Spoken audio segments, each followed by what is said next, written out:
আসসালামু আলাইকুম, সবাইকে স্বাগত জানাচ্ছি কোচু প্রোগ্রামারে। আমাদের পাইথন ফর আনস্টেপেবল লার্নার্স প্লেলিস্টের এই ভিডিওতে আমরা শিখব অবজেক্ট ওরিয়েন্টেড প্রোগ্রামিং।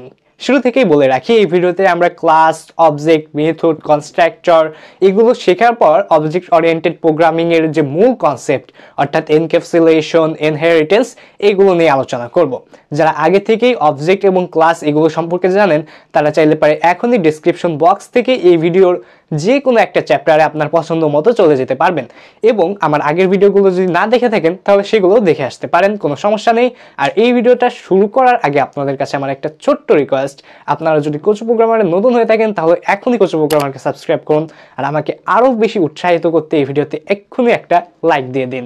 চলুন আমরা অবজেক্ট আর ক্লাসের কাহিনী দিয়ে শুরু করি। ক্লাস আর অবজেক্ট কি? ধরুন আপনি একটি গাড়ি তৈরির ফ্যাক্টরি খুললেন, এই ফ্যাক্টরিটি হচ্ছে আপনার ক্লাস, আর ওই ফ্যাক্টরি থেকে যে সকল গাড়ি তৈরি হবে সেগুলো হবে অবজেক্ট। বা আপনি এমনভাবে চিন্তা করতে পারেন যে ক্লাস হলো একটি ছাঁচ বা নীল নকশা, আর ইংরেজিতে বলতে পারে টেমপ্লেট। এই টেমপ্লেট বা নীল নকশা থেকে আপনি যে সকল জিনিস তৈরি করবেন সেগুলোই হবে আপনার অবজেক্ট। আর অবজেক্ট কি? অবজেক্ট হলো সেই নির্দিষ্ট বস্তু যা একটি ক্লাস থেকে তৈরি হয়। এত কিছু মনে না রাখতে চাইলে জাস্ট এটুকু মনে রাখুন, ক্লাস হলো একটি কেক তৈরি করার রেসিপি আর অবজেক্ট হলো সেই রেসিপি থেকে তৈরি করা একটি কেক। সরাসরি কোড এডিটরে যে কোড করে বোঝার আগে চলুন আমরা আরেকটা তত্ত্বীয় বিষয় সম্পর্কে বুঝে নিই। তত্ত্বীয় বিষয়টি হচ্ছে অ্যাট্রিবিউট। অ্যাট্রিবিউটের শাব্দিক অর্থ হচ্ছে বৈশিষ্ট্য। আমরা যদি একটু খেয়াল করে দেখি যে আমাদের চারপাশে যত যা জিনিস আছে সব জিনিসেরই কিছু নির্দিষ্ট বৈশিষ্ট্য বা অ্যাট্রিবিউট আছে। যেমন একটি গাড়ির রং আছে, গাড়ির ব্র্যান্ড নেম আছে, গাড়িতে কয়টা সিট আছে, এই সকল কিছুই কিন্তু গাড়ির এক একটি বৈশিষ্ট্য বা অ্যাট্রিবিউট। ঠিক একইভাবে আমরা যদি একটা নির্দিষ্ট মডেলের গাড়ির দিকে তাকাই তাহলে পরে আমরা দেখব যে একটা নির্দিষ্ট মডেলের গাড়ির প্রায় সবগুলো অ্যাট্রিবিউটই এক। এর কারণ কি? এর কারণ হচ্ছে সেই গাড়িগুলো একই টেমপ্লেট বা ক্লাস থেকে তৈরি করা হয়েছে। তাই এতক্ষণে হয়তো আপনারা বুঝেই গেছেন যে আমরা অবশ্যই অ্যাট্রিবিউটগুলোকে আমাদের ক্লাসের মধ্যে রাখবো। তো চলুন এবার আমরা আমাদের কোড এডিটরে যে সরাসরি কোড করে করছি কি। তো আমরা এখন চলে এসেছি আমাদের কোড এডিটরে অর্থাৎ পাইথনে। তো চলুন এখন আমরা হাতে কলমে ক্লাস আর অবজেক্ট শেখা শুরু করি। প্রথমেই আপনাদেরকে শেখাবো কিভাবে আপনার পাইথনে একটা ক্লাস তৈরি করতে পারেন। পাইথনে ক্লাস তৈরি করার জন্য এই যে ক্লাস কিওয়ার্ডটা আছে, সবার প্রথমে আপনাকে এই কিওয়ার্ডটা লিখতে হবে এবং তারপর আপনাকে ক্লাসের একটি নাম দিতে হবে। আমরা যেহেতু গাড়ি নিয়ে শুরু থেকেই কথা বলছি তার জন্য আমরা কার দিলাম আমাদের ক্লাসের নাম হিসেবে এবং তারপর আমাদেরকে একটা ক্লোন দিতে হবে। ব্যাস, আমরা একটা ক্লাস তৈরি করে ফেললাম। এখন ক্লাস যেহেতু তৈরি করেছি তার জন্য আমাদেরকে ক্লাসের মধ্যে তো কিছু একটা রাখতে হবে। তো আমরা এখানে একটা অ্যাট্রিবিউট যোগ করে দেব। অনেকে এটাকে অ্যাট্রিবিউট না বলে প্রপার্টিসও বলে থাকেন বা প্রপার্টি বলে থাকেন। তো আমরা এখন অ্যাট্রিবিউট বা প্রপার্টি তৈরি করি। এখানে ব্র্যান্ড নামের একটা অ্যাট্রিবিউট তৈরি করলাম এবং যেহেতু গাড়ির ব্র্যান্ডের কথা বলছি আমরা, সেহেতু আমরা একটা বাস্তবের সাথে মিল রেখে দিয়ে দিলাম টয়োটা। এরপর আমরা এতক্ষণে ক্লাস তৈরি করে ফেলছি, তারপর ক্লাসের মধ্যে একটা অ্যাট্রিবিউটও দিয়ে দিছি। তাহলে চলেন এখন আমরা একটা অবজেক্টও ক্রিয়েট করে ফেলি। একটা ক্লাস থেকে যখন আমরা একটা অবজেক্ট তৈরি করতে চাইবো তখন আমাদেরকে একটা ভ্যারিয়েবল ক্রিয়েট করতে হবে, যে ভ্যারিয়েবলের নামটা হবে আমাদের অবজেক্টের নাম। তো আমরা এখানে ভ্যারিয়েবলটার নাম দিয়ে দিলাম মাই কার এবং এই ভ্যারিয়েবলের ভ্যালু হিসেবে আমরা যেভাবে একটা ফাংশনকে কল করি ঠিক সেভাবে এই কার ক্লাসটাকেও কল করব। তো আমরা এখানে লিখে ফেলি কার এবং এরপর জাস্ট প্যারেনথেসিস। ওকে, এই যে আমরা কিন্তু এইখানে লাইন নম্বর 4-এ একটা অবজেক্ট তৈরি করে ফেললাম এবং সেই অবজেক্টটার নাম দিয়েছি আমরা মাই কার। জাস্ট একটা ভ্যারিয়েবল লিখছি যেটা হবে আমাদের অবজেক্ট এবং তার মধ্যে আমরা লিখছি কার, অর্থাৎ আমাদের যে কার ক্লাসটা ছিল সেটাকে আমরা কল করেছি। এবং এইখানে খেয়াল করুন, এইখানে আমাদের পাইথনে লেখা হতেছে 1 ইউজার্স। এর মানে হচ্ছে এই কার ক্লাসটা দ্বারা আমরা একটা অবজেক্ট কেবল তৈরি করেছি। আমরা চাইলে পারে হাজার হাজার যত ইচ্ছা তত এই ক্লাসটা থেকে অবজেক্ট তৈরি করতে পারবো, কোনো সমস্যা নেই। তো চলুন সেগুলো দেখার আগে আমরা এই যে ব্র্যান্ড যে অ্যাট্রিবিউট বা প্রপার্টিটা অ্যাড করলাম কার ক্লাসের মধ্যে, এইটা কিভাবে আমরা দেখবো আউটপুট হিসেবে সেটা একটু শিখে রাখি। তো এই যে আমরা ক্লাসটা তৈরি করছি, এরপর ক্লাস থেকে অবজেক্ট তৈরি করছি, এরপরে কিন্তু আমাদেরকে এই কার যে ক্লাস এটা নিয়ে ভাবা লাগবে না। আমাদেরকে জাস্ট ভাবতে হবে আমাদের অবজেক্ট নিয়ে, অর্থাৎ মাইকার নিয়ে। তো আমরা যদি এই ব্র্যান্ডটাকে আউটপুট হিসেবে দেখতে চাই, তাহলে আমরা সবার প্রথমে আমরা জানি আউটপুট হিসেবে যদি আমরা কিছুকে দেখতে চাই তাহলে আমাদেরকে প্রিন্ট লিখতে হবে। তো আমরা প্রিন্টকে লিখে ফেললাম এবং প্রিন্টের মধ্যে আমরা আমাদের অবজেক্টের নাম দেব। অবজেক্ট হচ্ছে মাইকার, এবং তারপরে আমরা একটা ডট বা ফুল স্টপ দেব, এবং তারপর আমরা আমাদের যে অ্যাট্রিবিউট আছে সেই অ্যাট্রিবিউটের নামটা দিয়ে দেব। ফুল স্টপ বা ডটটি দেওয়ার পর আমরা জাস্ট এখানে আমাদের যে অ্যাট্রিবিউট বা প্রপার্টিস আছে সেটার নাম লিখে দেবো। তো এখানে আমাদেরকে ব্র্যান্ড সাজেশন দিয়েছে, তো আমরা লিখে দিয়েছি। এবার যদি আমরা কোডটাকে রান করাই তাহলে আমরা আউটপুট হিসেবে অবশ্যই টয়োটাকে দেখতে পাবো। ওকে, আমরা দেখতে পাচ্ছি এখানে টয়োটা আমাদের শো হয়ে যাচ্ছে।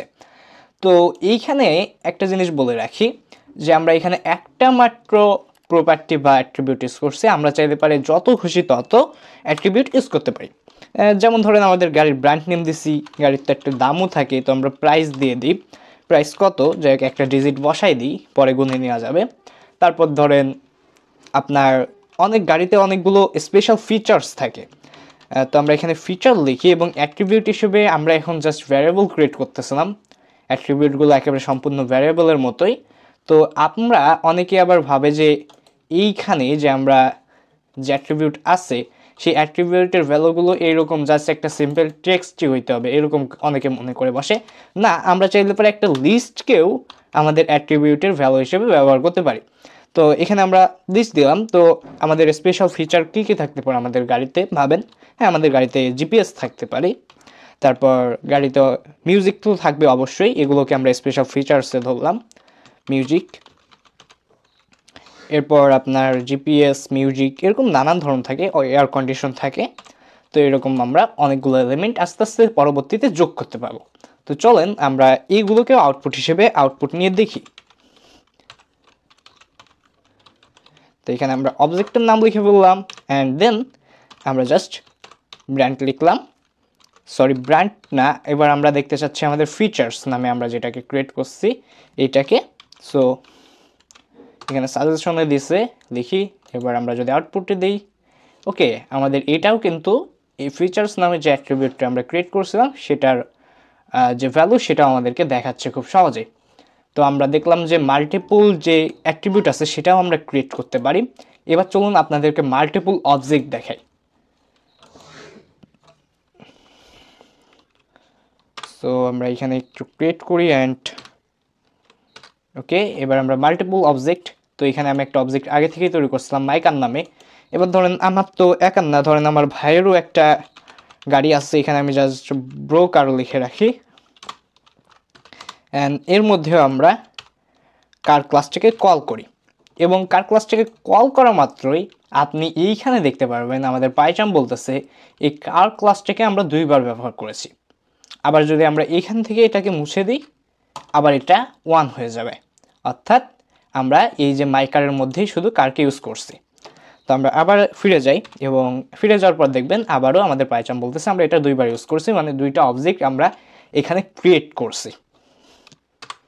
তো এরপরে আমরা ঠিক একইভাবে ধরেন আমার বোনের একটা গাড়ি আছে, তো তার জন্য অবজেক্ট দিলাম, এবং একই মডেলের গাড়ি সিস্কা। তো এবার আমাদের এখানে দেখাবে 3 ইউজেস। যাই হোক, আমরা এখন এই যে মাই কার দিয়ে যে সকল কাজ করছিলাম, যে এই অ্যাট্রিবিউটগুলোকে দেখতে পাচ্ছিলাম, ঠিক একইভাবে এই বাকিগুলো দিয়েও একই কাজ করতে পারবো। তো চলুন সেটাও আমরা দেখে নিই। ধরেন আমরা প্রাইস নামে যে অ্যাট্রিবিউট বা প্রপার্টি আছে সেটাকে দেখতে চাচ্ছি আমার যে ব্রোকার ছিল তার মধ্যে থেকে। তো আমরা এখানে অবজেক্ট ব্রোকার এর নাম লিখে দিই, এবং তারপর একটা ডট ইউজ করি, তারপর আমরা প্রাইস লিখি। ব্যাস, তার মানে আমরা দেখতে পাবো আমাদের প্রাইসের ভ্যালুটা। তারপরে এই ভিডিওর এই অংশে আমরা যা যা শিখলাম তার একটা রিক্যাপ আপনাদেরকে দিয়ে দিই, এবং তারপর আমরা আস্তে আস্তে মেথড আর কনস্ট্রাক্টরের দিকে আমরা সুইচ হতে থাকি। তো রিক্যাপ হচ্ছে, আমরা সবার প্রথমে এই ভিডিওতে বা ভিডিওর এই অংশে আপনাকে শিখিয়েছি যে আপনি কিভাবে একটা ক্লাস তৈরি করবেন। পাইথনে আপনি ক্লাস তৈরি করতে হলে আপনাকে ক্লাস কিওয়ার্ড ইউজ করতে হবে, এরপর আপনাকে ক্লাসের একটি নাম দিতে হবে, এবং তারপর আপনাকে একটা ক্লোনে ব্যবহার করতে হবে। এবং এই যে ক্লাসের নামটা, এই নামের যে প্রথম অক্ষরটা সেটা অবশ্যই আপনি ক্যাপিটাল লেটারে রাখার চেষ্টা করবেন। আপনি যদি ক্যাপিটাল লেটারে না লিখে জাস্ট এটাকে যদি লেখেন ছোট স্মল লেটারও লেখেন, আই থিঙ্ক আমি বলতেছি না, আপনার কোনোখানে ভুল যাবে না, ঠিক আছে। কিন্তু এটা একটা ট্র্যাডিশন হয়ে দাঁড়িয়েছে আমাদের প্রোগ্রামার কমিউনিটিতে, যে আমরা সাধারণত ক্লাসের নামের প্রথম অক্ষরটা বড় হাতের দিয়ে রাখি, বাট বর্তমানে অনেকে ছোট হাতেরও দেয়, যেহেতু কোডে কোনো ভুল যায় না তার জন্য। তো আপনি মানে আমার সাজেশন থাকবে যে আপনি বড় হাতের অক্ষর দিয়ে লেখা শুরু করবেন, যেহেতু এটা একটা ট্র্যাডিশন বা প্রচলিত রীতিটা ফলো করা ভালো। তারপর আপনাদেরকে শিখাইছি অ্যাট্রিবিউট বা প্রপার্টি কীভাবে ক্রিয়েট করবেন ক্লাসের মধ্যে। তো অ্যাট্রিবিউট বা প্রপার্টি একেবারে ভ্যারিয়েবলের মধ্যেও আপনি জাস্ট ভ্যারিয়েবল লিখবেন এবং তারপরে সেটার ডাটা সেট করে দেবেন। এরপর অবজেক্ট ক্রিয়েট করা শিখাইছি আপনাকে, যে একটা ক্লাস থেকে কীভাবে অবজেক্ট ক্রিয়েট করবেন। তো অবজেক্ট ক্রিয়েট করার জন্য আপনি একটা ভ্যারিয়েবলের নাম লিখবেন, যে ভ্যারিয়েবলটাই হবে হচ্ছে আপনার অবজেক্ট, এবং তার মধ্যে যেভাবে আমরা একটা ফাংশনকে কল করি, অর্থাৎ নাম লেখার পর দুইটা ব্র্যাকেট, ফার্স্ট ব্র্যাকেট স্টার্ট দিই আর ক্লোজ করে দিই, এই চিহ্নটা আমরা দিয়ে দিই, ব্যাস। তার মানে আমরা আমাদের ক্লাসকে এই অবজেক্টের মধ্যে কল করে ফেললাম, বা এই ক্লাস থেকে একটা অবজেক্ট তৈরি করে ফেললাম। এভাবে আমরা অনেকগুলো অবজেক্ট তৈরি করতে পারি একটা ক্লাস থেকে, যার কোনো সীমা নেই। ঠিক একইভাবে একটা ক্লাসের মধ্যে আমরা অনেকগুলো অ্যাট্রিবিউট দিতে পারি, তারও কোনো সীমা নেই। এবং আমরা যদি অবজেক্টের ভিতর থেকে যে কোনো একটা অ্যাট্রিবিউট বা প্রপার্টির ভ্যালু দেখতে চাই, তাহলে পরে আমাদেরকে সেই অবজেক্টটার নাম লিখতে হয়, তারপর একটা ডট দিতে হয়, এবং তারপর সেই প্রপার্টি বা অ্যাট্রিবিউটটার নাম লিখে দিতে হয়, তাহলে পরে সেটাকে আমরা আউটপুট হিসেবে দেখতে পাবো। তো এই হচ্ছে ভিডিওর এই চ্যাপ্টারের মূল বক্তব্য। এরপরে আমরা চলে যাচ্ছি মেথডে। মেথড জিনিসটা আসলে কি? মেথড আসলে তেমন ভয় পাওয়ার মতো কোনো বিষয় নয়। মেথড হচ্ছে জাস্ট একটা ক্লাসের মধ্যে তৈরি করা একটি ফাংশন, এছাড়া বেশি কিছু নয় মেথড। তো আমরা এখানে আগে থেকে কার নামের একটা ক্লাস তৈরি করছি, এবং তার মধ্যে একটা অ্যাট্রিবিউট বা প্রপার্টি দিয়েছি ব্র্যান্ড, এবং যার ভ্যালু দিয়েছি ল্যাম্বরগিনি। এরপর আমরা চাচ্ছি যে আমাদের কার ক্লাসে একটা মেথড তৈরি করতে। এবার আমরা বলছি যে মেথড বেশি কিছু নয়, জাস্ট ক্লাসের মধ্যে তৈরি করা একটা ফাংশন। তো আমরা ফাংশন লেখার জন্য যে কিওয়ার্ডটা ইউজ করি, অর্থাৎ ডিইএফ, এটা ইউজ করব, এবং তারপর যেভাবে আমরা ফাংশনের একটা নাম দিই সেভাবে আমরা ফাংশনের নাম দিব। তো ফাংশনের নাম দিলাম আমরা হার্ড ওয়ার্ক, মানে আমাদের কার যেহেতু গাড়ি, তার উপর ল্যাম্বরগিনির গাড়ি, তার একটা কঠিন কাজ তো থাকবেই, তাই না? তো এরপরে আমরা আমাদের ব্র্যাকেটগুলো দিয়ে দিলাম, এবং কোলনও আমাদেরকে অটোমেটিক আমাদের পাইচার্ম দিয়ে দিচ্ছে। এরপরে আমরা জাস্ট লিখে রাখলাম, যেহেতু সে হার্ডওয়ার্ক করবে, তো একটা গাড়ির হার্ডওয়ার্ক আর কী বা হতে পারে, জাস্ট রেস মানে দৌড়ানোই তো একটা গাড়ির কাজ, তাছাড়া তার কোনো কাজ দেখতে পাচ্ছি না আমি। তো জাস্ট আপনাদেরকে বোঝানোর জন্য কিছু একটা লেখার দরকার, তাই আমি লিখলাম। তো এইখানে একটা জিনিস আপনি খেয়াল করবেন, যে এখানে পাইচার্ম আমাদেরকে অটোমেটিকলি একটা প্যারামিটার দিয়ে দিছে। এই প্যারামিটারটার নাম হচ্ছে সেলফ।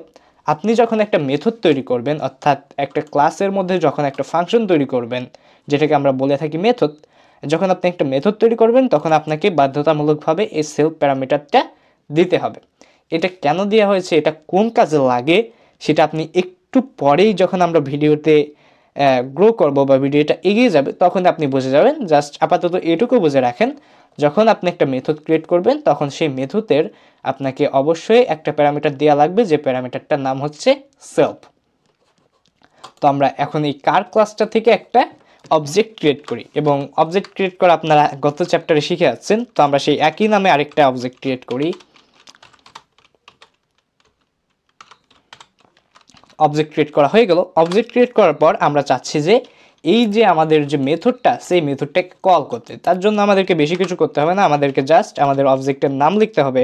অবজেক্টের নাম দিয়েছি আমরা মাইকার, তারপর একটা ডট দিতে হবে। তারপর আমরা যেভাবে একটা ফাংশনকে কল করি ঠিক সেভাবে এই মেথডটার নাম দিয়ে আমাদেরকে কল করতে হবে। তো মেথডটার নাম হচ্ছে হার্ডওয়ার্ক। তো আমরা এখানে লিখে দিই হার্ডওয়ার্ক, এবং তারপর আমাদেরকে জাস্ট ব্র্যাকেট ইউজ করতে হবে।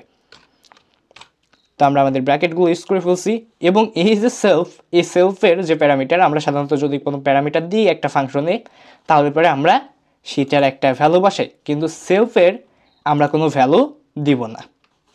তো আমরা এখানে যদি রান করাই তাহলে পরে আমরা আমাদের যে মেথডটার মধ্যে আমরা প্রিন্ট করেছিলাম যে রেস, সেটা কিন্তু প্রিন্ট হয়ে গেল। অর্থাৎ আমরা একটা অবজেক্টের মধ্যে থেকে একটা মেথডকেও কল করে সেটার ডেটাগুলো আনতে পারলাম। তো আপনি এখন এমনও ভাবতে পারেন যে এখানে তো আমরা একটা সেলফ প্যারামিটার দিলাম, কিন্তু এরপরে যদি আমাদের আরও অনেকগুলো প্যারামিটার দেওয়ার প্রয়োজন পড়ে তখন আবার কি করব ভাই? তো সেটা বোঝানোর জন্য চলেন আমরা আরও একটা ক্লাস তৈরি করি। সো এই ক্লাসটার নাম দিলাম আমি ক্যালকুলেটর, এবং এর মধ্যে ধরেন আমরা এখানেও একটা ব্র্যান্ড নেম ইউজ করি। ধরেন আমাদের ওয়ালটন বানানো শুরু করেছে ক্যালকুলেটর, যদিও তারা বানায় কিনা আমি ঠিক জানি না। তারপর আমরা একটা মেথড নিই, অর্থাৎ এটাকে অনেকটা হচ্ছে বিষয়টা, এই মেথড জিনিসটা হচ্ছে ক্লাস ফাংশন, অর্থাৎ ক্লাসের মধ্যে তৈরি করা একটা ফাংশন। এই জিনিসটাই হচ্ছে মেথড, এর বেশি কিছু না। তো এখানে আমরা একটা মেথড দিলাম, যে মেথডটার কাজ হবে অ্যাড করা দুইটা সংখ্যাকে, এবং আমরা জানি যে আমাদেরকে সেলফ প্যারামিটার বাধ্যতামূলকভাবে ইউজ করতে হয়। এরপরে আমাদেরকে যদি অন্য কোনো প্যারামিটার ইউজ করতে হয় তারপরে সেগুলো আমরা এ সেলফের পরে দেব। তো এখানে ধরেন আমি এ দিলাম এবং আরেকটা প্যারামিটার দিলাম, সেটা হচ্ছে বি। এরপরে আমাদের এই মেথডটার কাজ হবে রিটার্ন করা এ আর বি এর যোগফলকে। সো আমি লিখে দিলাম এ প্লাস বি। এবার যদি আমরা একটা অবজেক্ট ক্রিয়েট করে এই ফাংশনটাকে কল করি বা এই মেথডটাকে কল করি, তারপর কী রেজাল্ট আসে আমরা একটু দেখি। তো আমি এখানে মাই ক্যালকুলেটর সংক্ষেপে লিখে একটা অবজেক্ট তৈরি করে ফেললাম।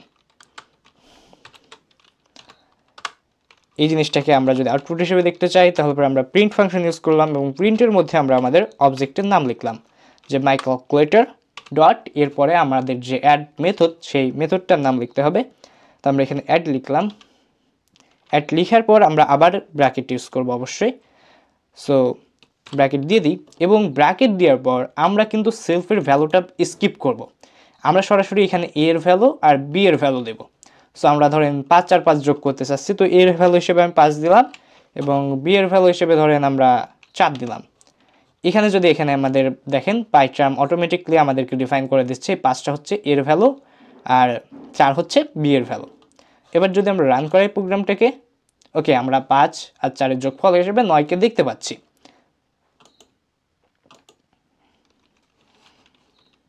তো আশা করি আপনারা বুঝতে পারছেন যে মেথড জিনিসটা আসলে কি, এবং এই মেথডের সেলফ প্যারামিটার আমরা একটু পরে আলোচনা করব। এবং এই সেলফ প্যারামিটারের পরেও যদি আমাদেরকে দুই একটা বাড়তি প্যারামিটার দেওয়া লাগে, সেই প্যারামিটারগুলো কীভাবে দেব, সেই প্যারামিটারগুলোর ভ্যালু কীভাবে আমরা দেব, সেই জিনিসটাও আশা করি আপনারা বুঝতে পারছেন। তো এই ভিডিওর রিক্যাপ অপশনে গেলে পরে আমি জাস্ট আপনাদেরকে একটা কথা বলে এই চ্যাপ্টারটাকে শেষ করে দিতে যাচ্ছি। সেটা হচ্ছে এই চ্যাপ্টারে আমরা শিখছি মেথড। মেথড কি? মেথড হচ্ছে ক্লাসের মধ্যে তৈরি করা একটা ফাংশন, সেটাই হচ্ছে মেথড। এই মেথডটাকে আমরা সংক্ষেপে মনে রাখতে পারি যে ক্লাস ফাংশন, ক্লাসের মধ্যে তৈরি করা একটা ফাংশন। এবং আমরা যদি একটা মেথড তৈরি করি তারপরে আমাদেরকে অবশ্যই একটা প্যারামিটারকে দেওয়াই লাগবে, সেই প্যারামিটারটা হচ্ছে সেলফ। এটা কি কাজে লাগে আমরা একটু পরে জানবো, আপাতত এইটুকু জেনে রাখবো যে মেথড তৈরি করতে হলে পরে আমাদেরকে সেলফ প্যারামিটার দেওয়া লাগবে বাধ্যতামূলক। এরপর আপনারা জাস্ট এটুকুই হচ্ছে এই চ্যাপ্টারের মূল কথা। এটুকু মনে রাখলে পরেই আপনি আজীবন চলে যেতে পারবেন এবং পরবর্তীতে আপনি ভিডিওতে এই সম্পর্কে আরও বিস্তারিত জানতে পারবেন। তো চলুন আমরা এবার কনস্ট্রাক্টরের দিকে যাই। কনস্ট্রাক্টরের দিকে যাওয়ার আগে আপনাদেরকে একটা সেলফের কাজ দেখাই যাই, নিলে পরে আপনারা আবার হতাশায় পড়ে যেতে পারেন। তো আমরা এখানে আবার একটা ক্লাস নিয়েছি যেটার নাম দিছি মামা, এবং মামার একটা অ্যাট্রিবিউট দিছি, এবং অ্যাট্রিবিউটের ভ্যালু হিসেবে একটা স্ট্রিংকে রাখছি যার মধ্যে আমরা লিখেছি হাবলু মামা। যাই হোক, এখানে আমরা আরেকটা মেথড ক্রিয়েট করব, এবং যে মেথডটার কাজ হবে আমাদের এই যে নেম যে অ্যাট্রিবিউটটা আছে সেটাকে রিটার্ন করা। তো আমরা এখানে লিখলাম যে এটার কাজ হচ্ছে আমাদের মামার নেমকে রিটার্ন করা। তো এখানে আমরা দিলাম গেট নেম আমাদের মেথডের নাম হিসেবে, এবং এর মধ্যে আমরা অটোমেটিকলি আমরা সেলফ দিব, তা তো আমরা জানি। এবার আমরা যেহেতু চাচ্ছি যে আমাদের যে মামার নামটা আছে সেটাকে রিটার্ন করতে, তো আমরা এখানে রিটার্ন কিওয়ার্ড ইউজ করলাম এবং তারপর আমরা নেম লিখে দিলাম। কিন্তু না, আমরা যদি এখানে শুধু জাস্ট নেম লিখে রাখি, এই যে দেখেন এই বরাবর একটা লাল দাগ উঠে গেছে। আমাদের পাইথন যে কোড এডিটর আছে সেই বুঝে যাচ্ছে আমাদের কোডে কিন্তু ভুল আছে। এর কারণ হচ্ছে আমরা এই যে নেম অ্যাট্রিবিউটটা ক্রিয়েট করছি এটা ক্লাসের ভেতরে ক্রিয়েট করছি। যেহেতু আমরা ক্লাসের ভিতরে ক্রিয়েট করা অ্যাট্রিবিউটের অ্যাক্সেস নিতে যাচ্ছি একটা মেথডের মধ্য থেকে, তার জন্য আমাদেরকে সেলফকে ইউজ করতে হবে। তো সেলফকে কিভাবে আমরা ইউজ করব? আমরা এখানে লিখব সেলফ ডট নেম, মানে আমরা সেলফকে ব্যবহার করলাম কোন কাজে? আমাদের ক্লাসের মধ্যে থাকা একটা অ্যাট্রিবিউটকে অ্যাক্সেস নেওয়ার জন্য আমরা এই সেলফকে ইউজ করলাম। আর এই সেলফটা যে এই সেলফটার সাথে সংযুক্ত সেটা আমরা বুঝতে পারছি এই কারণে যে এইখানে যদি আমরা মাউস ধরি তাহলে পর অটোমেটিকলি আমাদেরকে পাইচাম দেখেন এইটাকেও সিলেক্ট করছে, আবার এইটাকেও সিলেক্ট করছে। আবার এইটিগুলোর উপর যদি আমরা কিবোর্ড হোভার করে রাখি তাহলে পর আমরা এটার কী কী ইউজে লাগে সেটা আমাদেরকে পাইচাম বলে দিচ্ছে। এরপরে যদি আমরা জাস্ট এইটাকে পুরো কোডটুকুকে শেষ করি, তো আমরা এখানে মাই মামা নামে আরেকটা অবজেক্ট ক্রিয়েট করি এবং তারপর যদি আমরা এইটাকে ভ্যালু হিসেবে দেখতে চাই তাহলে পরে চলুন দেখি কি আসে।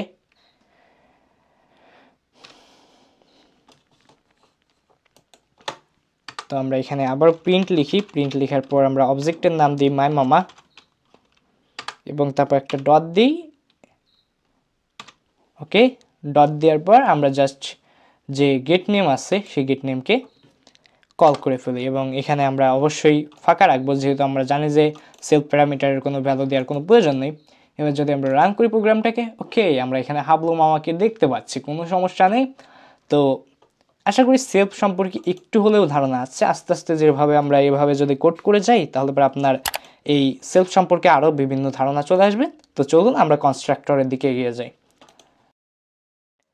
এবার শিখব কনস্ট্রাক্টর। তো কনস্ট্রাক্টর বিষয়টা আসলে কি, একেবারে সহজ কথাই আপনাদেরকে বলে রাখি। কনস্ট্রাক্টর হচ্ছে এক ধরনের বিশেষ মেথড যেটা একটা অবজেক্টকে রান করানোর সময় সক্রিয়ভাবে চালু হয়ে যায়।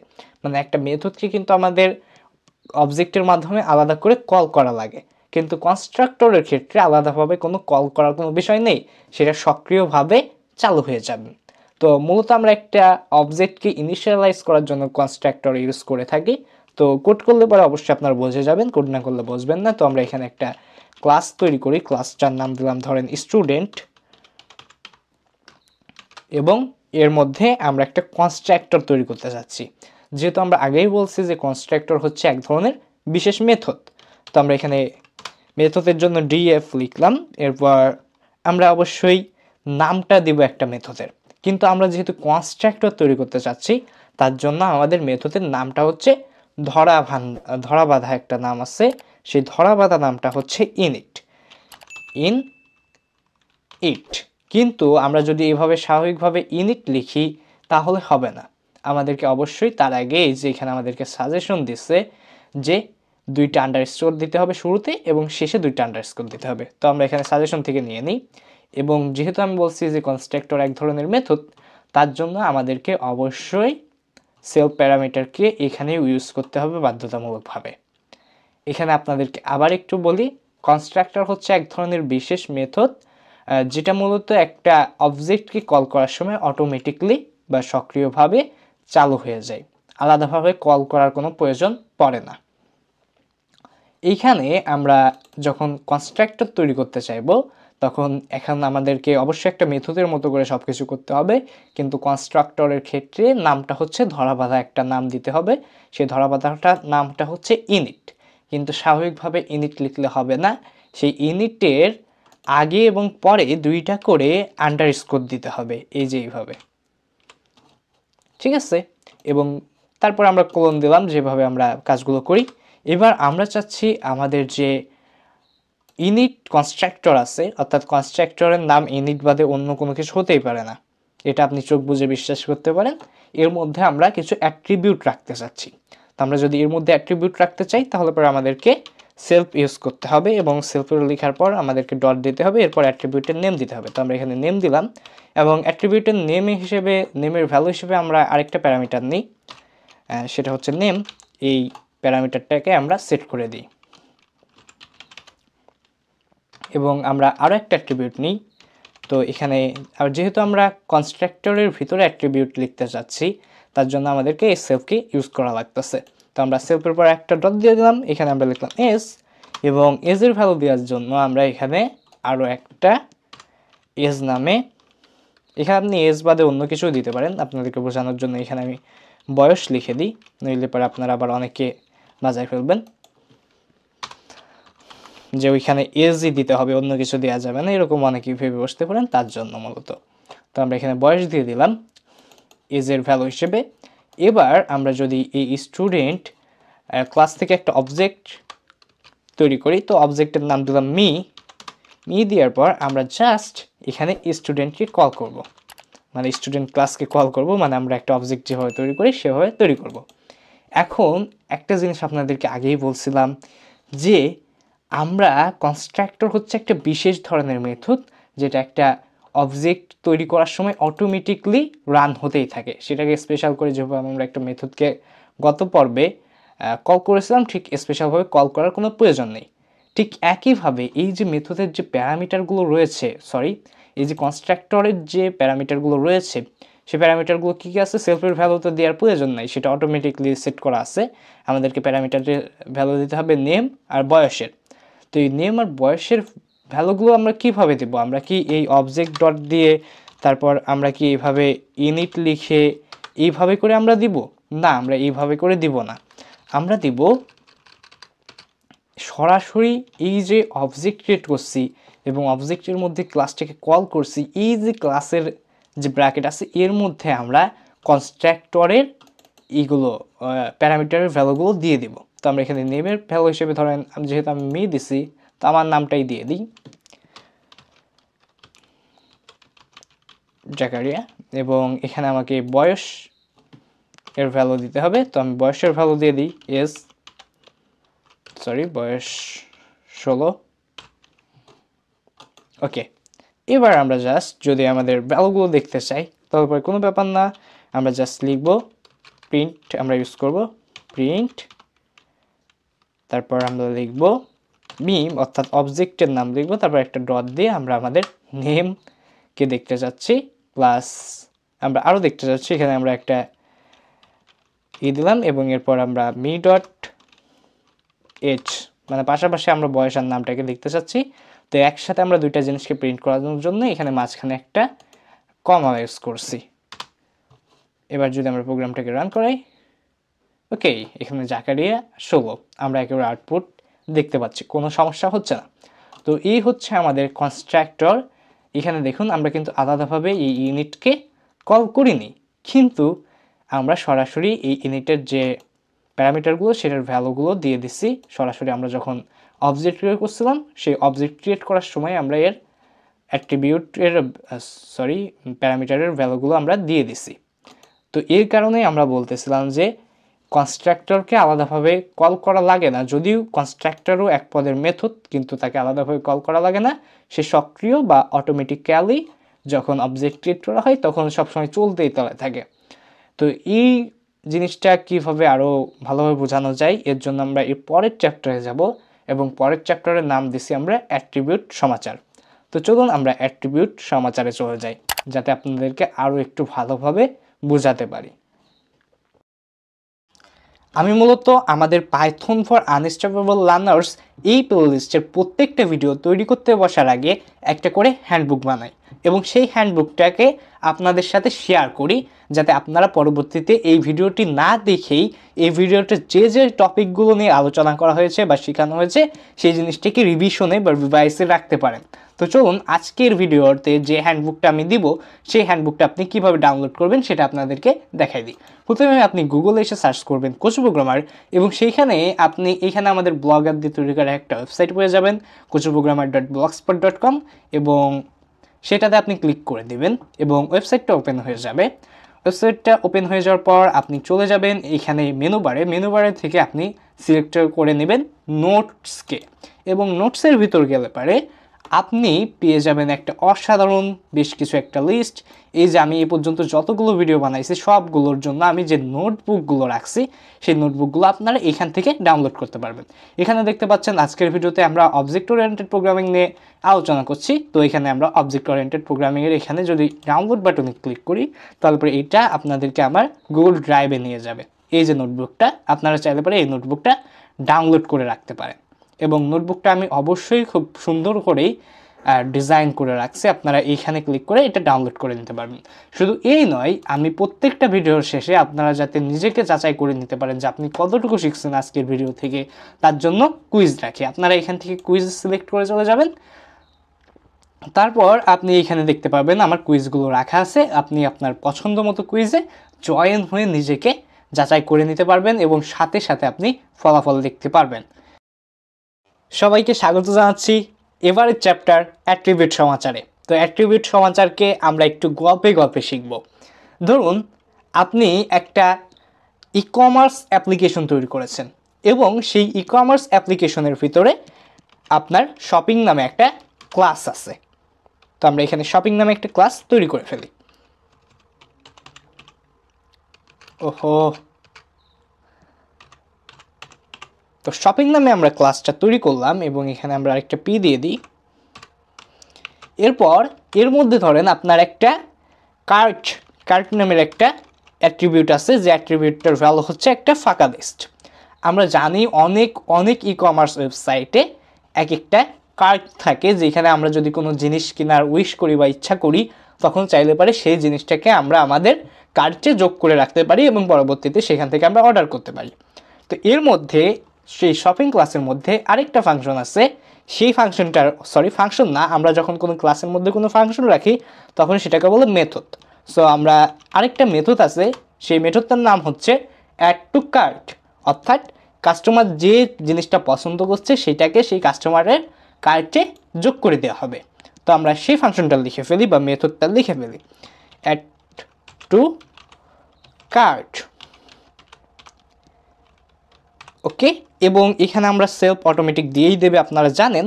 এরপরে আমরা একটা আইটেম নামে আরেকটা প্যারামিটার নিই, যে প্যারামিটারটার ইনপুট বা ভ্যালু আমরা নিব আমাদের কাস্টমারের কাছ থেকে। এবার এই যে অ্যাড টু কার্ট যে মেথড, এর কাজটা কি হবে? এর কাজটা হচ্ছে এই যে আইটেম, এইটাকে কাস্টমারের যে কার্ট রয়েছে সেই কার্টে যোগ করে দেওয়া। তো আমরা জানি যে কার্ট হচ্ছে একটা লিস্ট, এবং কার্টকে যেহেতু আমরা একটা মেথডের মধ্য থেকে অ্যাক্সেস নিতে চাচ্ছি, তার জন্য আমরা প্রথমে লিখব সেলফ লেখার পর আমরা লিখব কার্ট, এরপরে আমরা লিখব অ্যাপেন্ড, কারণ কার্ট হচ্ছে একটা লিস্ট এবং আমরা যদি একটা লিস্টে একটা এলিমেন্টকে যোগ করতে চাই তাহলে আমরা যে কিওয়ার্ডটা ইউজ করি সেটা হচ্ছে অ্যাপেন্ড। তো অ্যাপেন্ড লেখার পর আমরা এখানে আইটেমকে দিয়ে দিব। ব্যাস, আমাদের ক্লাসের কাজ শেষ। এখন চলুন একটা অবজেক্ট তৈরি করি যাতে আমরা আমাদের আউটপুটটা বুঝতে পারি। তো এখানে ধরুন আপনার একজন কাস্টমার আসলো, তার জন্য আপনি একটা অবজেক্ট তৈরি করলেন। তো কাস্টমার, এখানে আমরা লিখলাম কাস্টমার 1, এবং এখানে আমরা শপিং থেকে একটা অবজেক্ট তৈরি করি এবং এই যে কাস্টমার 1-এর ভিতর যে অ্যাড টু কার্ট মেথড রয়েছে সেখানে আমরা আইটেমের ভ্যালুটা যোগ করে দিই যাতে কাস্টমার 1-এর কার্টে তার কাঙ্ক্ষিত পণ্যটি অ্যাড হয়ে যায়। তো আমরা এবার লিখব customer 1 dot add to cart, এখানে আমরা আইটেমের ভ্যালু দিয়ে দেব।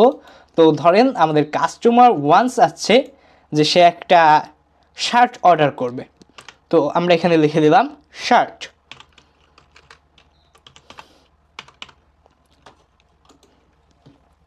এখন যদি আমরা আমাদের কাস্টমার 1 থেকে আউটপুট নিই তাহলে পরে কী হতে পারে, চলেন সেই জিনিসটা আমরা একটু দেখি। মানে কাস্টমার 1-এর কার্টে কী কী পণ্য যোগ আছে সেটার আউটপুট দেখব। তো আমরা এখানে প্রিন্ট নিয়ে নিই। ওকে, প্রিন্ট, এবং প্রিন্ট নেওয়ার পর আমরা লিখব জাস্ট, আপনারা জানেন, কাস্টমার 1 ডট কার্ট। ব্যাস, এবার যদি আমরা রান করি তাহলে অবশ্যই কাস্টমার 1-এর কার্টে শার্ট যোগ হয়েছে কিনা সেটা আমরা দেখতে পাবো। হ্যাঁ, আমাদের কাস্টমার 1-এর যে কার্ট ছিল তাতে শার্ট যোগ হয়ে গেছে। এবার ধরেন আপনি আরও একটা কাস্টমার পেলেন, সেই কাস্টমারটা কি হতে পারে? সে হবে কাস্টমার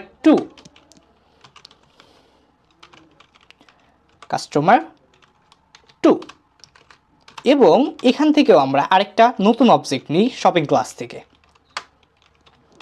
এবং কাস্টমার 2-এর কার্টে যোগ করার জন্য আমরা আবার অ্যাড টু কার্ট মেথডকে কল করি। তো আমরা এখানে আমাদের অবজেক্টের নাম লিখবো, অর্থাৎ কাস্টমার 2কে ডাকবো, তারপর আমরা একটা ডট দেবো এবং তারপর আমরা যে অ্যাড টু কার্ট আছে অর্থাৎ মেথডের নাম সেটা দেবো এবং তার মধ্যে এই আইটেমের ভ্যালুটা বসিয়ে দেবো।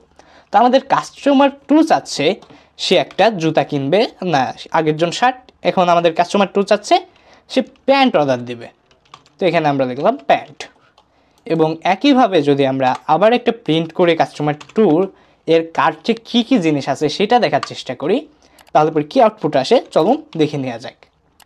তো লিখি আমরা কাস্টমার টু, তারপর একটা ডট, তারপর তার কার্ট। ওকে, এবার যদি আমরা জিনিসটাকে রান করাই, ওকে, এখানে আমরা একটা সমস্যা দেখতে পাচ্ছি। সেই সমস্যাটা কি? আমাদের কাস্টমার 1 শুধুমাত্র শার্ট অর্ডার করছিল, হ্যাঁ সেই দিকটা ঠিক আছে, কিন্তু আমাদের কাস্টমার 2 সেও কিন্তু শুধুমাত্র একটা প্যান্ট অর্ডার করছিল। কিন্তু আমাদের প্রথম লাইনটা হচ্ছে কাস্টমার 1-এর যে কার্ট সেটা।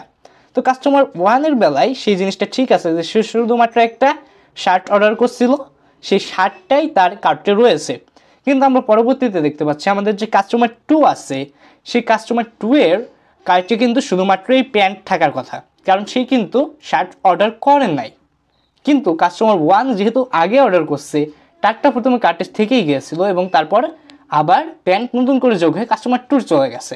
এখন ধরুন ভুল করে আমাদের কাস্টমার 2 অর্ডার করে দিল, তখন কিন্তু সে একটা বিশাল বড় বাস খাবে, কারণ সে কিন্তু শার্ট চায় নাই, তার কাছে কিন্তু শার্টটা ডেলিভারি হয়ে যাবে। এখন শুধুমাত্র আমাদের একটা প্রোগ্রামের ভুলের জন্য কাস্টমার 2 এইভাবে বিপদে পড়তে পারেন। তো এই কাস্টমার 2 এর সমস্যার সমাধান করব কিভাবে? এখন শুধুমাত্র যে কাস্টমার 2 এই সমস্যায় পড়বেন এইটা কিন্তু না, এরপরে কাস্টমার 3 যখন নতুন কিছু অর্ডার দেবে তখন এই শার্ট আর প্যান্ট তার কার্টে অটোমেটিকলি অ্যাড হয়ে যাবে, তখন কিন্তু বিশাল বড় একটা ঝামেলায় পড়ব। তো এই সমস্যাটা কেন হয়েছে এবং এই সমস্যাটাকে আমরা সলভ করব এই মুহূর্তে, এই মোমেন্টে। তো চলুন দেখি কিভাবে আমরা এই সমস্যাটাকে সলভ করতে পারি। কিন্তু সমস্যাকে সলভ করার আগে আমাদেরকে জানতে হবে যে এই সমস্যাটি আসলে কেন হলো। এই সমস্যাটি হওয়ার কারণ হচ্ছে এইখানে আমরা যে কার্ট অ্যাট্রিবিউট বা প্রপার্টিটি তৈরি করছি, এটাকে বলা হচ্ছে ক্লাস লেভেল অ্যাট্রিবিউট।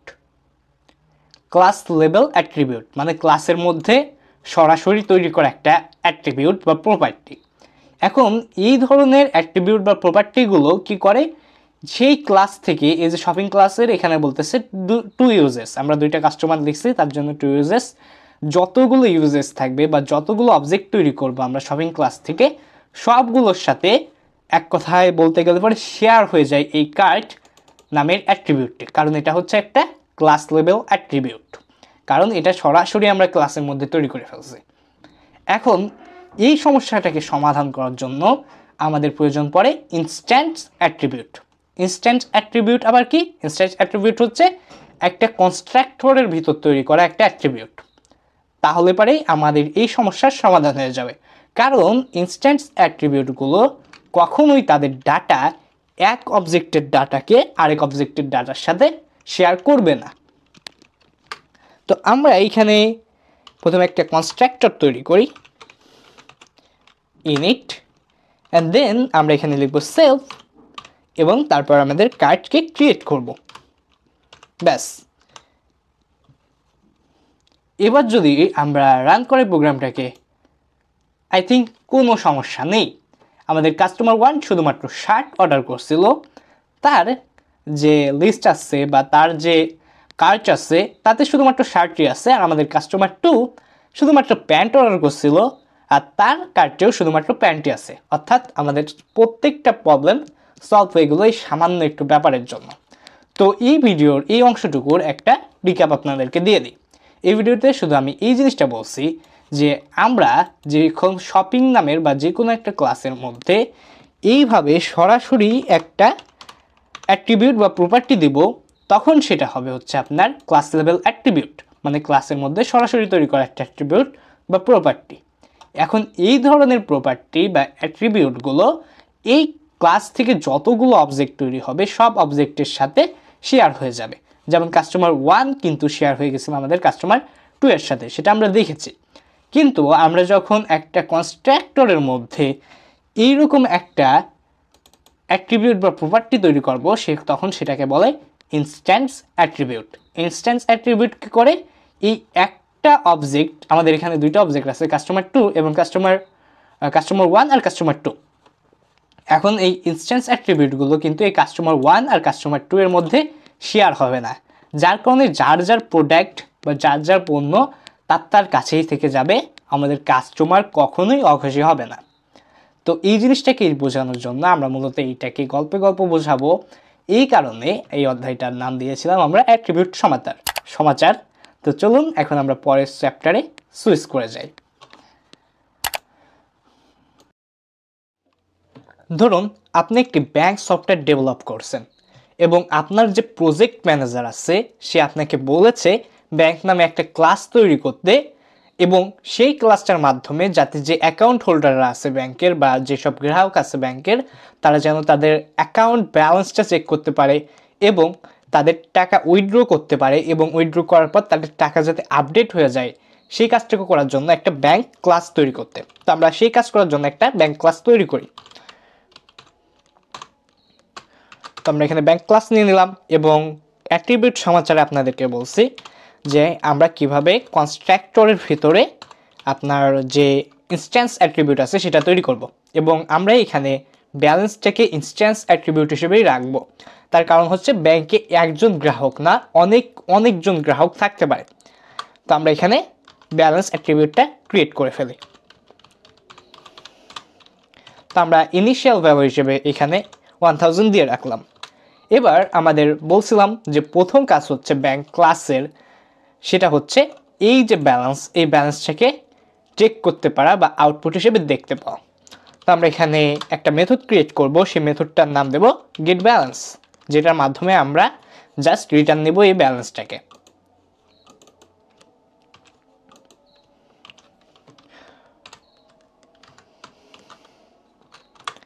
এখানে আমরা জাস্ট লিখব রিটার্ন ব্যালেন্স।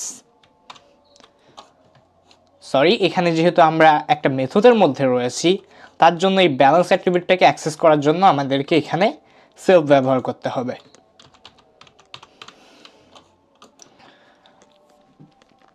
এবং তারপর আমাদের দ্বিতীয় টাস্কটা ছিল হচ্ছে আমাদের যে উইথড্র সিস্টেম। তো উইথড্র সিস্টেম তৈরি করার জন্য আমরা আরেকটা মেথড দিলাম এবং মেথডটার নাম নিলাম উইথড্র, এবং এখানে আমরা একটা এক্সট্রা প্যারামিটার নেব। সেই প্যারামিটারটা হবে অ্যামাউন্ট, মানে আমরা অ্যাকাউন্ট হোল্ডারের কাছে জানতে চাইবো যে সে কত টাকা উঠাইতে চাচ্ছে।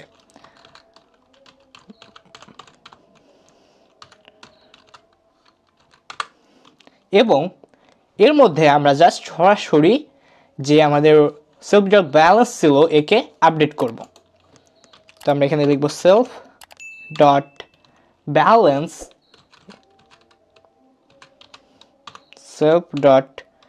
ব্যালেন্স, তারপর আমরা দিয়ে দেব এটা সমান সমান চিহ্ন, যেহেতু আমরা আপডেট করতে চাচ্ছি একে।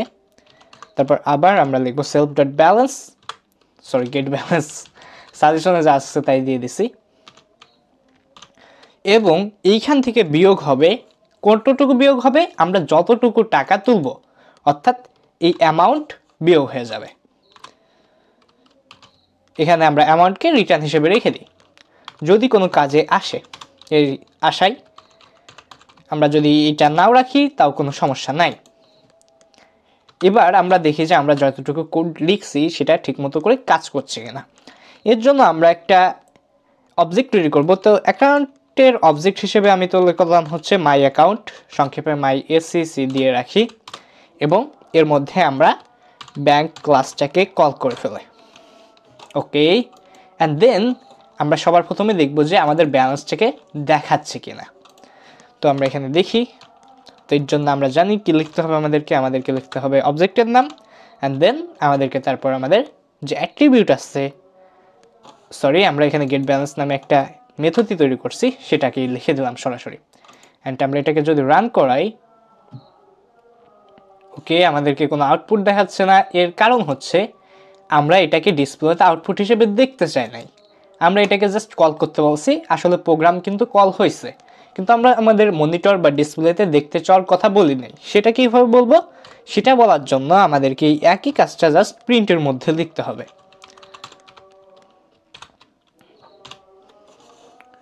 ওকে, প্রিন্ট মানে হচ্ছে একটা জিনিসকে আমাদের ডিসপ্লে কিংবা মনিটরে দেখানোর নির্দেশ দেয়, এরকম। তো এখানে আমরা আমাদের ইনিশিয়াল ভ্যালু 1000 দিয়েছিলাম, সেটা দেখতে পাচ্ছি। এবার চলুন আমরা এবার ট্রাই করে দেখি আমাদের উইথড্র সিস্টেমটা ঠিকমতো কাজ করছে কিনা। তো আমরা এইখানে পাশে লিখে রাখি যে এটা হচ্ছে আমাদের ইনিশিয়াল ব্যালেন্স, ইনিশিয়াল ব্যালেন্স। ওকে, এবং এটাকে আমরা যাতে করে ভুল না যাই এখানে আমরা তাই কমা দিয়ে রাখি। ওকে, অ্যান্ড দেন আমরা আমাদের উইথড্র সিস্টেম ঠিকমতো কাজ করছে কিনা সেটা চেক করব। তো আমরা আবারও অবজেক্টে কল করি মাই এসিসি ডট উইথড্র। এবার আমরা কত টাকা তুলতে চাচ্ছি এখানে বসিয়ে দেব। আমরা ধরেন 200 টাকা তুলতে চাচ্ছি।